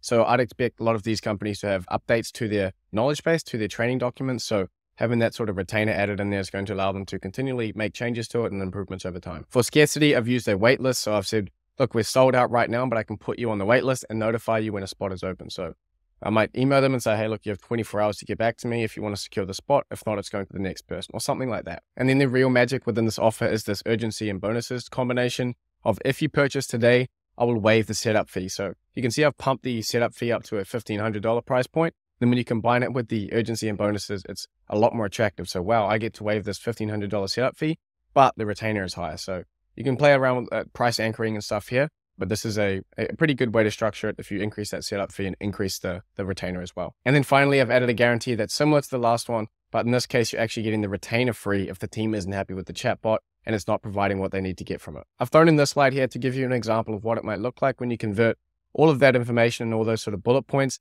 into some copy. Now, this isn't great. This was done in a couple of minutes, but you get the idea, which is I build customer support chatbots for e-commerce stores that eliminate up to 80% of repetitive customer support queries.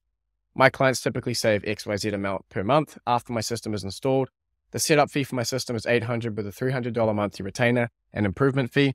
I'm accepting only 4 clients in the month of July. If you sign up today, I'll waive my setup fee. So taking it from the strictly laying out how the offer is constructed to how you're going to actually write this and communicate it to the client. So this is a good starting point. You might need to do a little bit more adjustments on it to make it really hit. With all of that out of the way, you should now be able to get a similar layout to what I've just shown you in those examples of what's my niche, what's my deliverable, what's my pricing structure, etc. Write that down in your notebook and try to do it a couple different ways. Maybe even go back a few steps and grab some different ones and experiment on, say, okay, maybe I want to do a prospecting chatbot for social media marketing agencies and try to do some experimentation on offers for that until you really find one that you're happy with and you think is going to provide a lot of value. Now that you have those and you've picked your favorite, we can get stuck into lead generation. How are you going to find clients that you can potentially sell to? Thankfully, lead generation is actually a lot easier than you think, and it's a question that I get asked all the time in my community.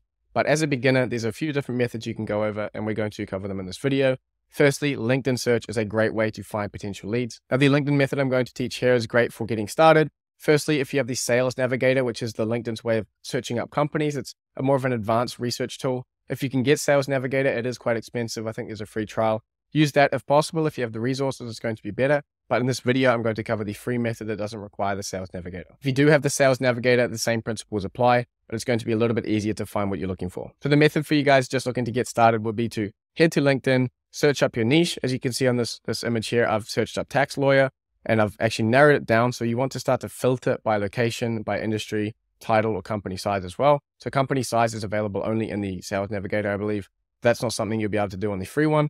But firstly, maybe you want to narrow down by United States, as you see I've done here. And I've narrowed down here by legal services as the industry. And on screen, you can see there's a couple results that came up already. You can also narrow down by title, and you can say CEO or founder. And so you can try to find the actual decision makers and the real point of contact for these businesses. You can pull up the results that look good into a new tab. And then for each of them, you can check the contact info section. So on LinkedIn, basically everyone has a contact info section. So you can click on that. And ideally, they have the email or phone number or some kind of contact point that's direct to them. But if they don't, you can use something like Get Prospect or any of the other tools that allow you to basically look up emails and look up contact information based off the company or person. For example, the company name of a lead you find might be johnsmithlegal.com. Tools like Get Prospect are going to be able to look up and see if there's a John at johnsmithlegal.com, and then you can use that email in your lead. So once you get that information off Get Prospect, or you just get it straight out of the contact info section, you can create a Google Sheet and you can start to add these in as leads. So you can say the name, contact info, business, any kind of like website information, as much info as you can have on them, and add that to a row in your sheet.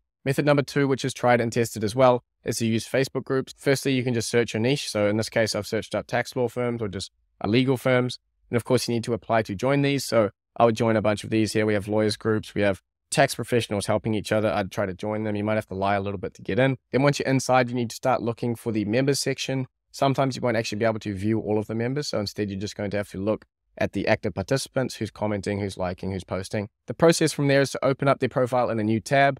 And then you can have a quick look at the info. Depending on the privacy settings, you might be able to see Sarah Smith works at sarahsmithlegal.com, CEO and founder. If she doesn't have contact info on Facebook or anywhere within the group, you can go and search LinkedIn and try to find her on LinkedIn and use the same process as before. So Facebook, you're going to collect a bunch of people who are potentially meet the criteria of being decision makers or owners of small legal firms. And I'm using the legal example just for some sort of consistency here. I hope you understand that you can replace this with whatever niche that you're working in. And then go over to LinkedIn, get their information off their profile or using Get Prospect or another tool, and then add it to a sheet in the exact same way. So your goal here is when you're collecting these leads is to just get a big sheet full of all of them that you can start to outreach to, or email and SMS and whatever you're going to do with them next. And the last method I'm going to cover in this video is a local business search, which is probably going to be the best option for a lot of you people watching this right now. Super simple. All you need to do is go to Google Maps, search for your niche, and collect the information and add it to a sheet. It's not rocket science at all. You guys should be able to get hundreds and hundreds of leads within your own industry.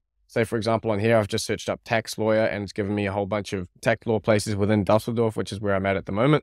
And there seems to be a ton in one city. So you can just do this over and over and over again. With this, you're able to search by city or by country for, say, dental practices and start to pick all of these leads. They're going to have the contact information on there because it's a Google business posting. So you can grab their contact number, which is great for cold calling, which we're going to cover later.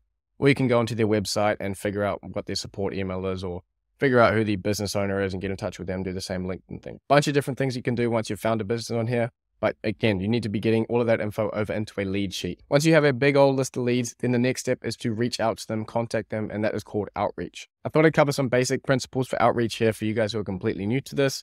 So first of all, and the most important thing you need to keep in mind is that you need to be selling the meeting and not the service. So you shouldn't be trying to go for the throat and say, I have this thing, you need to buy it, this is why. But you need to come in with and say, hey, I have this thing, you may be interested in it. Do you want to maybe hop on a call and have a chat, and I could tell you how you could apply it to your business and how it can benefit you. You're selling a low risk commitment of hopping on a call, and they can ideally take the information that you give them on the call and go somewhere else with it. So it's not specific to you. Another key thing that's going to really increase the response rate of your outreach is to hook them in by providing value first. And this is actually a sort of psychological trick because it engages the reciprocity principle and social norm of when someone gives you something, you want to give them something back. And if they don't do that, then they feel like a bad person. So you can play on that reciprocity factor. And by giving some value and saying, hey, I've just done a full AI audit of your website. Here's how I think you could do this and this. If you want to hop on a call with me, here's how you can book in a call. I don't know what niche you're working in. I don't know what chatbot you're doing. So you're going to need to think about what kind of value can I throw into an email or a cold call or something like that to provide value and then expect something in return later down the line. Also, keep your outreach short and sweet. A business owner is not going to spend 10 minutes reading your outreach. They don't care. If you can't get to the point within a few sentences or a few words, ideally, they're not going to read it and you're not going to get any responses. So short, sweet, break it up into line by line so it's not a big wall of text and you should be going in the right direction. And this goes back to making this outreach method and potential encounter with a client as low risk or low commitment as possible. So firstly, you don't want any risk on their hands. They should just be able to hop on there, not spend anything, not have to do anything other than give their time. But you want to make that time commitment as low as possible. So hey, do you have 60 seconds for me to just explain what I do for businesses like you and how I've helped them previously? Or you can say in your email outreach, hey, look, we can hop on a 5-10 minute call. I can run through this all quickly. I've got everything prepared for you. Let me know if you want to book in and we can get this done. The first method of outreach that I'm going to be covering is cold calling. And I know that probably sounds terrifying to you, but there's a number of reasons why you have to do this in your business, at least at the start. Cold calling is fantastic for you as a new business owner because this is a very, very quick and efficient way to get instant feedback from your target market. Now, this goes back to what I was saying in the mindset section of don't make assumptions. You need to test this offer. You need to get feedback from real people, real participants in the market in order to verify what you're doing so you can start to allocate more resources. So you don't want to put all of your resources in one bucket or go all in on one offer and build a whole ClickFunnels landing page or build a massive website, build a team out, get office space. You don't want to go all in until you've at least had some kind of feedback from the market that people are interested in this. So cold calling is a great way to do this. You can literally call up 10 businesses in 10 minutes and get instant feedback on what you're offering them. And more importantly, understanding the kind of common questions and objections you're going to get. When you're trying to sell a chatbot to a specific niche, it is so crucial that you learn those objections and learn what people are going to push back on. Then you're going to be able to piece together what information these people need in order to make a decision that's going to result in a purchase. So you absolutely have to do this. If you want to run this business in a way that's data backed and actually getting real data from the market before you make decisions, you need to be doing at least some form of cold calling at the start to really fast track your success, I would say. If you're just going to stick to emails and things like that, you're not going to get that real-time feedback from the market. I know a lot of you guys are going to say, oh, but I'm shy, I have social anxiety. I don't care, and the market doesn't care. And if you want to make any money, you need to get over that. And it's just calling up a person. How bad could it really be? You're not even looking at them. Just call them, get some feedback, and go back to your business and start making some money. Get over it. And there's even secondary benefits that come from cold calling, like building confidence speaking as a business owner. This is a skill that you need to develop. If you're never going to get on cold calls with clients, the only time you're going to practice speaking is when you have a qualified hot lead who's ready to sign. And if you hop on that call and sound like an idiot, or you don't have any kind of professionalism and you can't get your words out, you're not going to close that client. So why not learn on the people who aren't clients or aren't even warm leads yet, and just get familiar with speaking to people on the phone and pitching your services. You need to learn this stuff.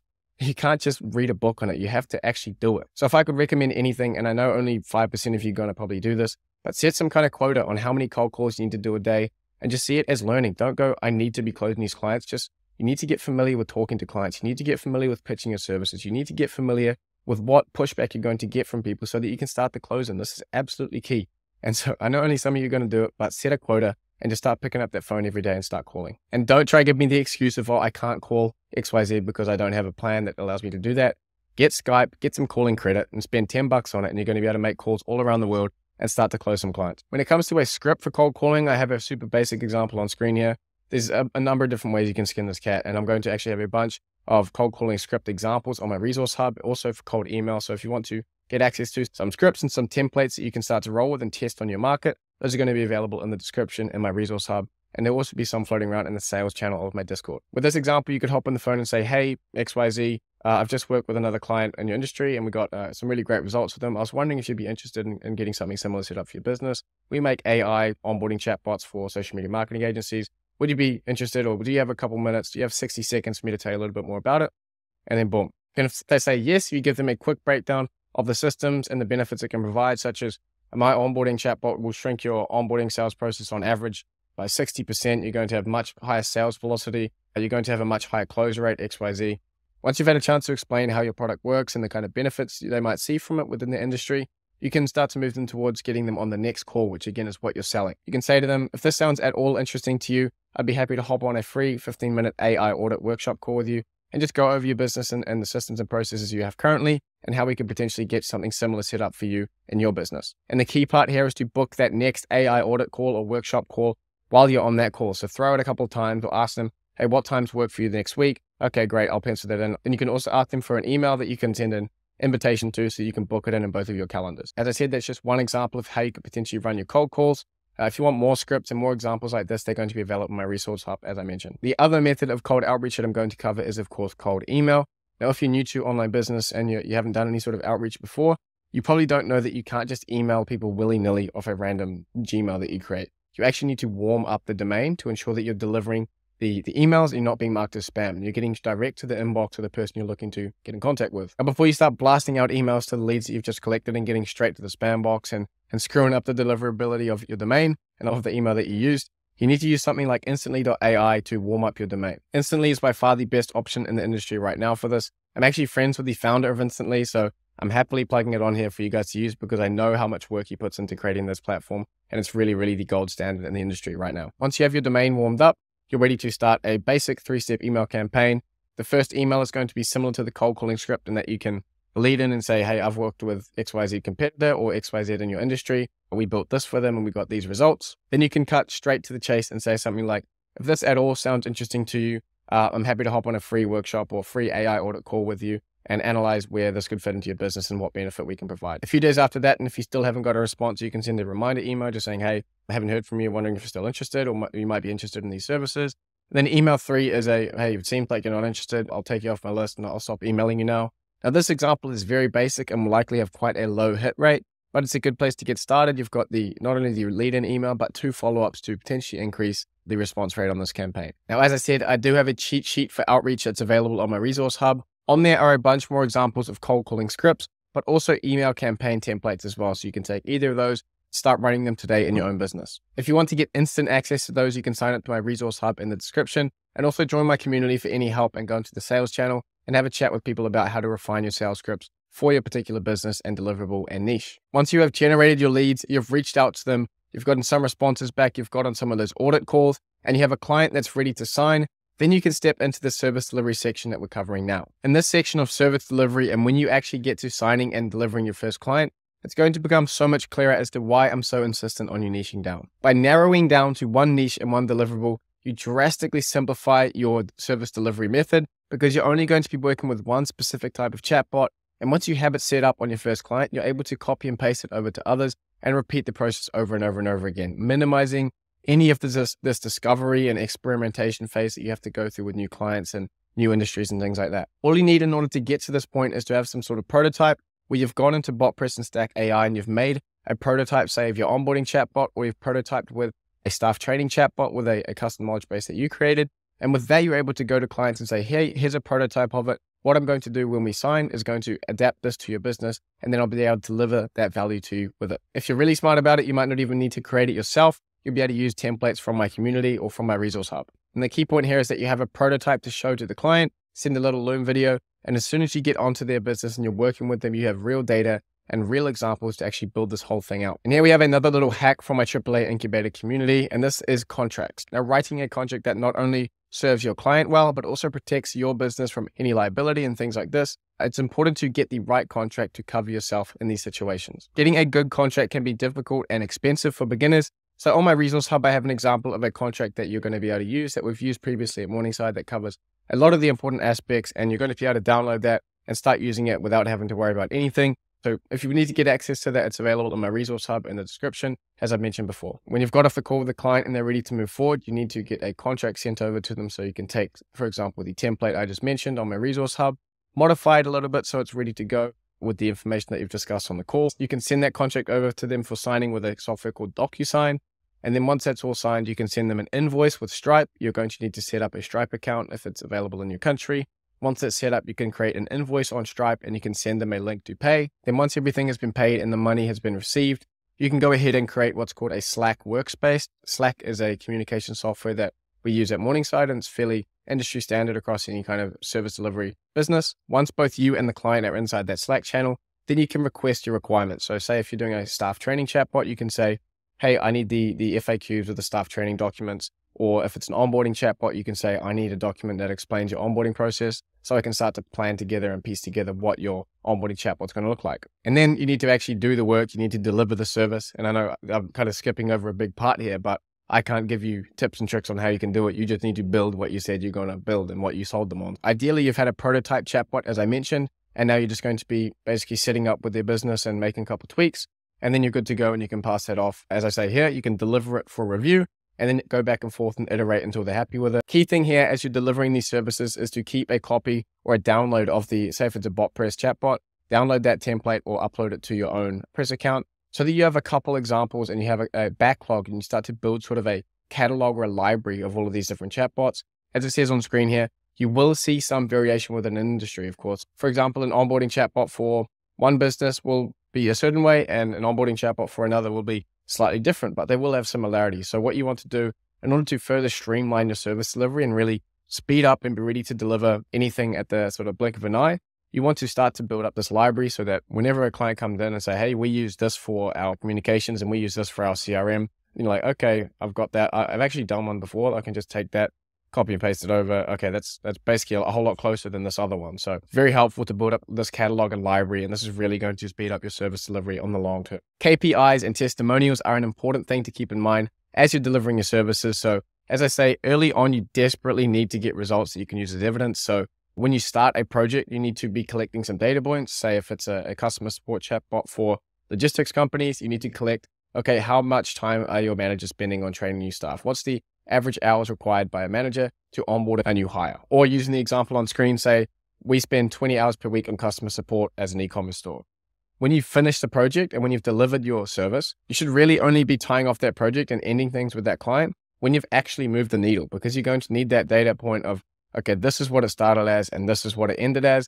And then you can take that data point and start to use it in your marketing materials and say, here are our results. And furthermore, beyond just collecting data points so you can use as your proof of results, offering potentially a discounted rate or just asking the client after you're done if they're really happy with the service, if you can get a written or a video testimonial that you can add on your webpage and use in your marketing materials. This is extremely important because the only way that you're going to be able to start charging more and more and more for your services is when you can increase the perceived chance of success of your offer. So as there are more and more testimonials and proof that you're able to deliver and get certain results, clients are going to be thinking in their head, okay, these guys are more and more credible. They've gotten more and more people just like me results. I'm willing to pay more for that service because I have a higher perceived chance of success. I'm willing to pay more because I'm more confident that they're able to get exactly the results that they're talking about. This, of course, was taken directly from Alex Hormozi's value equation. So again, credit where credit is due. This is his concept. And finally, for those of you who are still here, you're obviously in that few percent of people who are actually going to take action on this information and start to make real money with this. I wanted to throw in a bit of advice on how to scale to 10K per month and beyond, and give you a bit of an idea of where you're going to be moving in the long term. Now, I don't want you to get too hung up on a lot of this stuff. What you need to focus on initially is selling your specific deliverable in a specific niche to a specific avatar and selling that over and over and over again and getting really good results and testimonials on that particular offer. And once you're up to speed with that and you are doing around $10,000 per month, a lot of these things can start to come into play that will help you get beyond that mark. Firstly, as you'd expect, upsells and actually expanding your offering is a great way to begin to increase the AOV or lifetime value of your clients. So as you deliver services, you will start to see opportunities for upsells. So say I'm selling my onboarding chatbot to SMMAs. I've done it a couple of times and I've started to see, hey, maybe I could add this on, or maybe this feature could be cool. As I say here, the best place to start when thinking about upsells and expanding your offering is to actually focus on adding more features into the chatbots you're selling. So not going completely unrelated and going, I'm going to jump into Zapier now and start doing all these crazy integrations. No, you are niched down to providing a specific chatbot to a specific industry. You need to start looking at how you can make that a better chatbot and make it do more things before you start getting distracted on other things. So for example, if I had an Airbnb customer support chatbot that I was selling to Airbnb management companies, I would say, go to one of my clients or one of my old clients and say, hey, what we've been working on is a new feature that allows you to sell local activities through the chatbot that we've already made for you. Now, if you're interested in this, we have it all ready to go. We can start to build it in. This is going to cost you $600, $700, $1,000, whatever you want to charge for it. And then you can start to build that into your service offering and have that either as an upsell and say, once you've got a client in the door or before you even sign the contract, you could say, this is my fixed fee for the basic one. If you want to have local activities feature included, that could be an extra $500. Or you can have those as a sort of dry powder and ammunition for your bonuses, as I mentioned before. So you can say, I'll throw in the local activities feature so you can generate more income for the particular property. I'm going to throw that in as a bonus if you buy today. So expanding the functionality of the chatbot initially is going to be the best place to start. But then after that, once you've really fleshed out a chatbot as much as you would really want to, I would say you need to start looking up and down the business. Now, by up and down the business, I mean looking at where your chatbot fit into the business. Say it's an onboarding chatbot for social media marketing agencies. Okay, what happens before that? Okay, what happens after that? And that's what I mean by looking up and down the business or left and right through the business. I think up and down is better. We'll go with that. Looking up and down a business can be a great way to expand your service offering within your niche and saying, okay, I'm handling the onboarding here. I want to go one step back and say, okay, how can I help them generate contracts? Okay, maybe I can look at hiring a developer and getting a contract generation system set up. Okay. What happens after onboarding? Okay, that's service delivery. What about the service delivery for social media marketing agencies could I assist with some sort of AI offering? Maybe blog content or content creation assistance or Facebook ad copy creation or things like this. So once you've got the chatbot maxed out, you can start to look left and right or up and down the business and say, okay, maybe I can start to go towards the outreach side of things, or I could go towards the contracts, or I could go further downstream to service delivery. So think about it that way. But as I say here, do not rush into this. Do not get distracted from what you're selling. As soon as you start spreading yourself too thin and trying to handle a whole bunch of things at once, you lose the power of being a specialist for your particular industry. So I make onboarding chatbots for social media marketing clients. There's so much power in that statement of saying, I do X for Y kinds of business and get Z kind of results. You can become the number one service provider in that particular niche. And if you pick something big like onboarding for social media marketing agencies, that is a huge market. And you can really start to make some serious money if you stay niche down on that, but then just attach all of your other offers behind it. If you're not trying to blur it on the front and say, hey, we do all of these things, keep with that really powerful offer of we do onboarding chatbots for SMMAs, and then you can sort of upsell them on different things afterwards. What I'm saying is keep the messaging streamlined and keep doing what has been working. I do want to touch on retainers here because it is a question that I get a lot from people in comments on my YouTube videos and in my community as well. When it comes to retainers within an AI automation agency, they're a little bit more difficult than something like SMMA. You really have to craft a special offer and really be an expert in your niche. You can't come in as an amateur, as a beginner, and start to offer some sort of retainer package. It's just not feasible, and it will be very, very difficult and overwhelming if you try to do that. As beginners, the only kind of retainers that you want to be looking at doing is some sort of maintenance and improvement packages where you create a chatbot for a company. Say I make a staff training chatbot for a logistics company, and I say, hey, look, you might want to make changes over time. You might want to add new information into the training. That sort of thing is going to take time for me to edit. So what I can do is you can pay me $300, $400, $500 a month.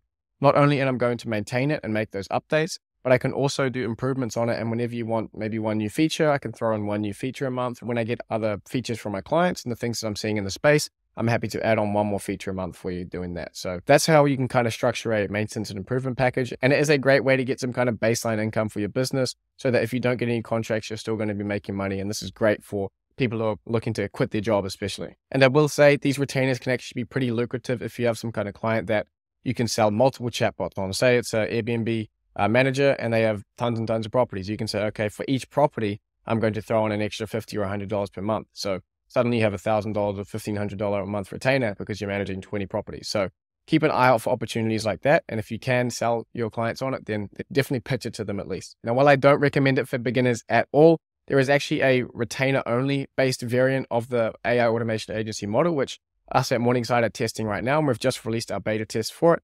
As you can see on screen here, we have a monthly, quarterly, and yearly package. So people are able to work with us as partners on an ongoing basis, and they're paying us monthly. And we're doing sort of an ongoing analysis of their business and plugging in different things and building new chatbots for them here and integrating it here and adding new features. So it's a constant scope of work, and it's a very, very different way of delivering services to contract-only basis, which is what I want you to start with. This retainer-only variant of the AI automation agency model is unique to what we're doing at Morningside here. So you guys should see very soon on the channel a bit more of an update on what we're doing here and how we're actually running it. So if you want to stay tuned for that, you can subscribe to the channel because I've got a video covering exactly how we're doing this, which is coming out soon. And as I said, and I'll say it again, this is not for beginners. This is not what you should be focused on right now.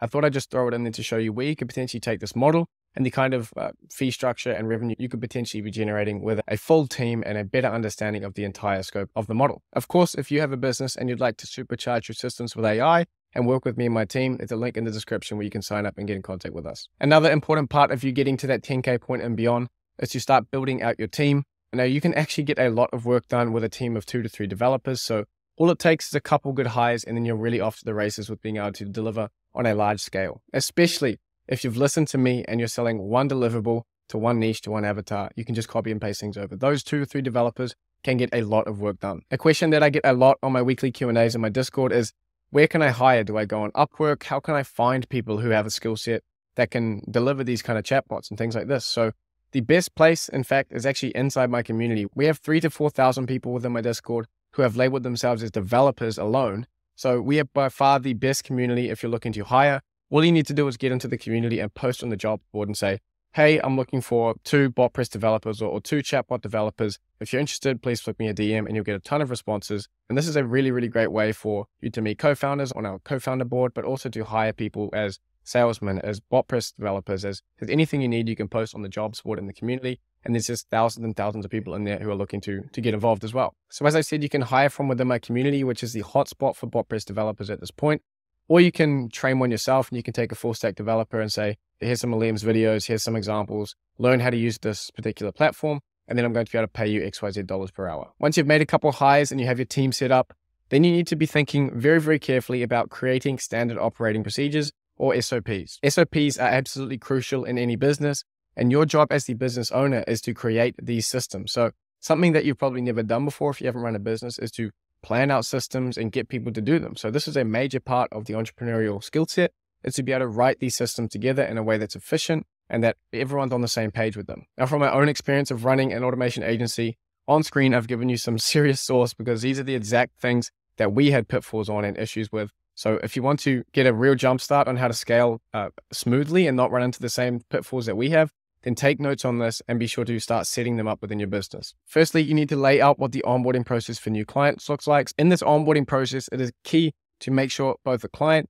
and your team are on the same page and they have the same vision for what you're going to be creating. Now, this is very, very important because sometimes you get to the end of a contract and what you've created is not lined up with what the client wants. So it's an issue because you've got mismatched expectations and you've delivered something that wasn't what they had in mind. You need to build an onboarding process that ensures that your client and your team are on the same page. Secondly, I would suggest that you make some sort of work submission process so that when one of your team members has finished a particular part of a contract, then you can all pass it into maybe a group chat within you and your other developers. And you can say, hey, can we all approve this? Can we make sure that this is good to go out? Because without this, you're going to get some of your developers just throwing stuff at the clients, stuff that you're not happy with and that you haven't reviewed, and that's going to cause a bunch of issues. So make sure you have some kind of submission process to evaluate and quality check and do some quality control on the work that you're being passed over to the clients. Thirdly, you need some kind of handover process to tie off a project, make sure you're collecting data so you can do the comparisons and see if you've made any changes to the metric you were trying to change in the first place. And you can do things like testimonials and get referrals and things like that. So a system or a process on how you can do the handover is going to be important in your business as well. And finally, you need to set clear communication rules for your team so that they know exactly when they're supposed to be sending updates to clients. Okay, Monday, Wednesday, Friday, you send an update and this is how you structure the update. This, you provide examples of messages you need to send. You give them protocols for when you're going to go over, if you're going over a deadline, okay, this is what you need to do. This is how you communicate it. If you run into an issue, this is how you communicate it and when.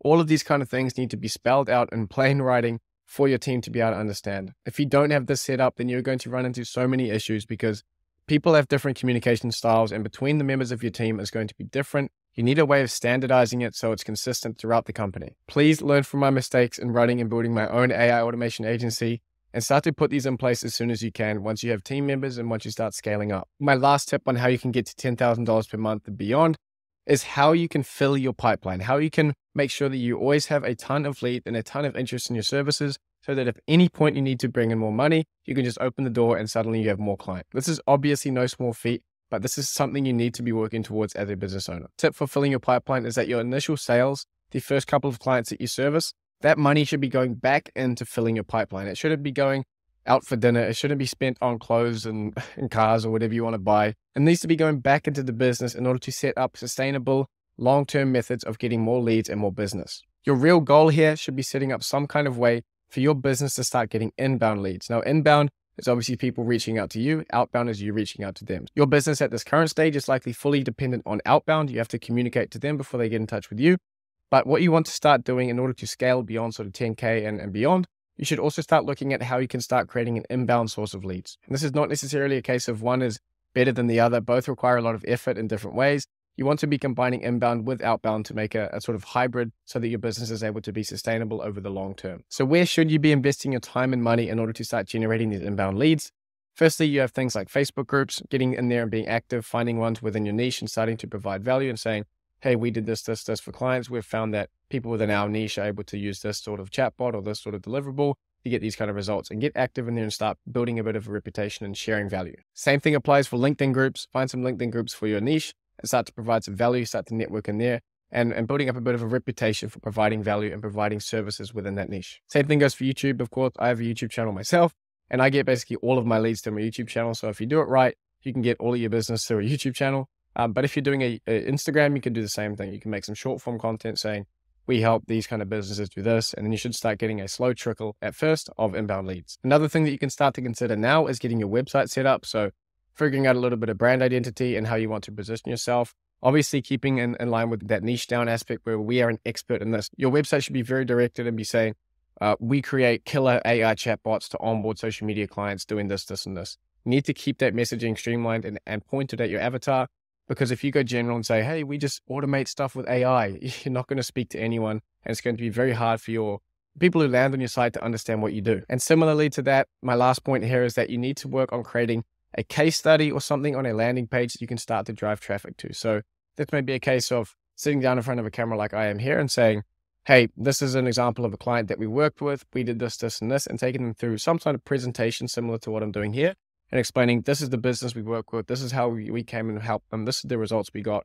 And you want to make maybe a 20, 30, 40-minute long video, put it on a landing page you make with ClickFunnels or something, with all of your LinkedIn posts or Facebook groups or your ads that you run. You might even run some search ads or Facebook ads. You can start to drive traffic to that page, and then people will learn about your service, learn about what you do, and you can have a call to action to book in a call. And the final cherry on top that I want to add this video, because I know you guys are about to go out and get stuck right into this and take all the notes, put them on your wall and start trying to build one of these automation agencies. But you need to take a few precautionary steps in how you're going to manage your time so that you don't start running down the wrong path, which is what this entire video has been about. I only have one point to make when it comes to time management for AAA owners, and that is sales, sales, sales. At the end of the day, without money coming in and sales being made, you don't have a business. You can have sales and no website, but still have a business. But you can't have a website and no sales and have a business. The sales are the business. This is why I say that 80% or more of your time as an entrepreneur with a startup business like you're starting now should be focused on sales and marketing, strictly on how am I getting more customers? What am I building to ensure that we get some sort of inbound lead flow? Or what am I setting up to? Am I setting up email campaigns? Am I setting up a new cold calling script? Am I setting up new lead generation methods? 80% of your time should be focused on doing that work, or even cold calling, like actually getting on the phone and saying, this is the most high impact thing I can do for my business right now, is sit on the phone the whole day and call. Because if I get 2 clients out of a whole day, that is far more impact to my business than if I build a website and create a little document. That is doing nothing for your business really, without the sales and without the clients. So do not let your brain take the easy route and go to things like, oh, I'm going to set up an LLC or things like this. It doesn't matter. If you haven't got sales, you haven't got a business. Pick up the phone and start calling. That is likely the highest impact thing you can do for your business, because it's going to get money in, and then you're going to be able to invest in team and build things up. And then you can do an LLC and you can do all that down the road. But without sales, without money coming in, you don't have a business. As I say here, LLCs, logos, office space, website, it doesn't matter without sales. I cannot stress this enough. It really pains me to see in my Discord community, people saying, oh, I've done this and this and this. And like, I've had a win that I did this. I'm like, mate, it doesn't even matter if you don't have sales. If you haven't landed a client, if you haven't brought in any money to your business over the past month, you haven't done anything right. You haven't done the right moves. You haven't been focusing on doing the right task, which is the biggest task for an entrepreneur, is to be able to prioritize things correctly. Prioritizing your time on the tasks that are going to provide the biggest impact to your business. And for you starting out, that is going to be sales. One handy trick that you can do, and I really urge you to do this, is whenever you write down what you're going to do, say in your morning journal, you write down your plan for the day, ask yourself how much of this is actually helping to drive sales of the business. How many of these tasks are directly correlated to potentially increasing our cash flow inbound? How many of these tasks, or what percentage of them, are directly linked to bringing more money into the business? And if you look at it and you've got website design, logo design, all of that stuff, it's not really related to bringing in business. You need to cross them off and reprioritize in order to make sure you're spending time on bringing business to your business. And with that out of the way, you are now clear to put your pen down, to close your notebook. But I do have one more thing that may be very interesting to you, if you're one of the few people who are left here now, which is the giveaway that I'm running for this video at the moment. As I mentioned at the beginning of the video, I have just launched my free incubator program called the Original 8. This is the only formal kind of teaching or coaching that I do. As I said, this is a completely free incubator. I'm not charging any of them any money. I sent out an application to the community and got about 350 responses back. I was able to narrow that down to the 8 people I wanted to work with within these group workshops and one-on-one workshops that I'm going to be doing with all of the people in the 8.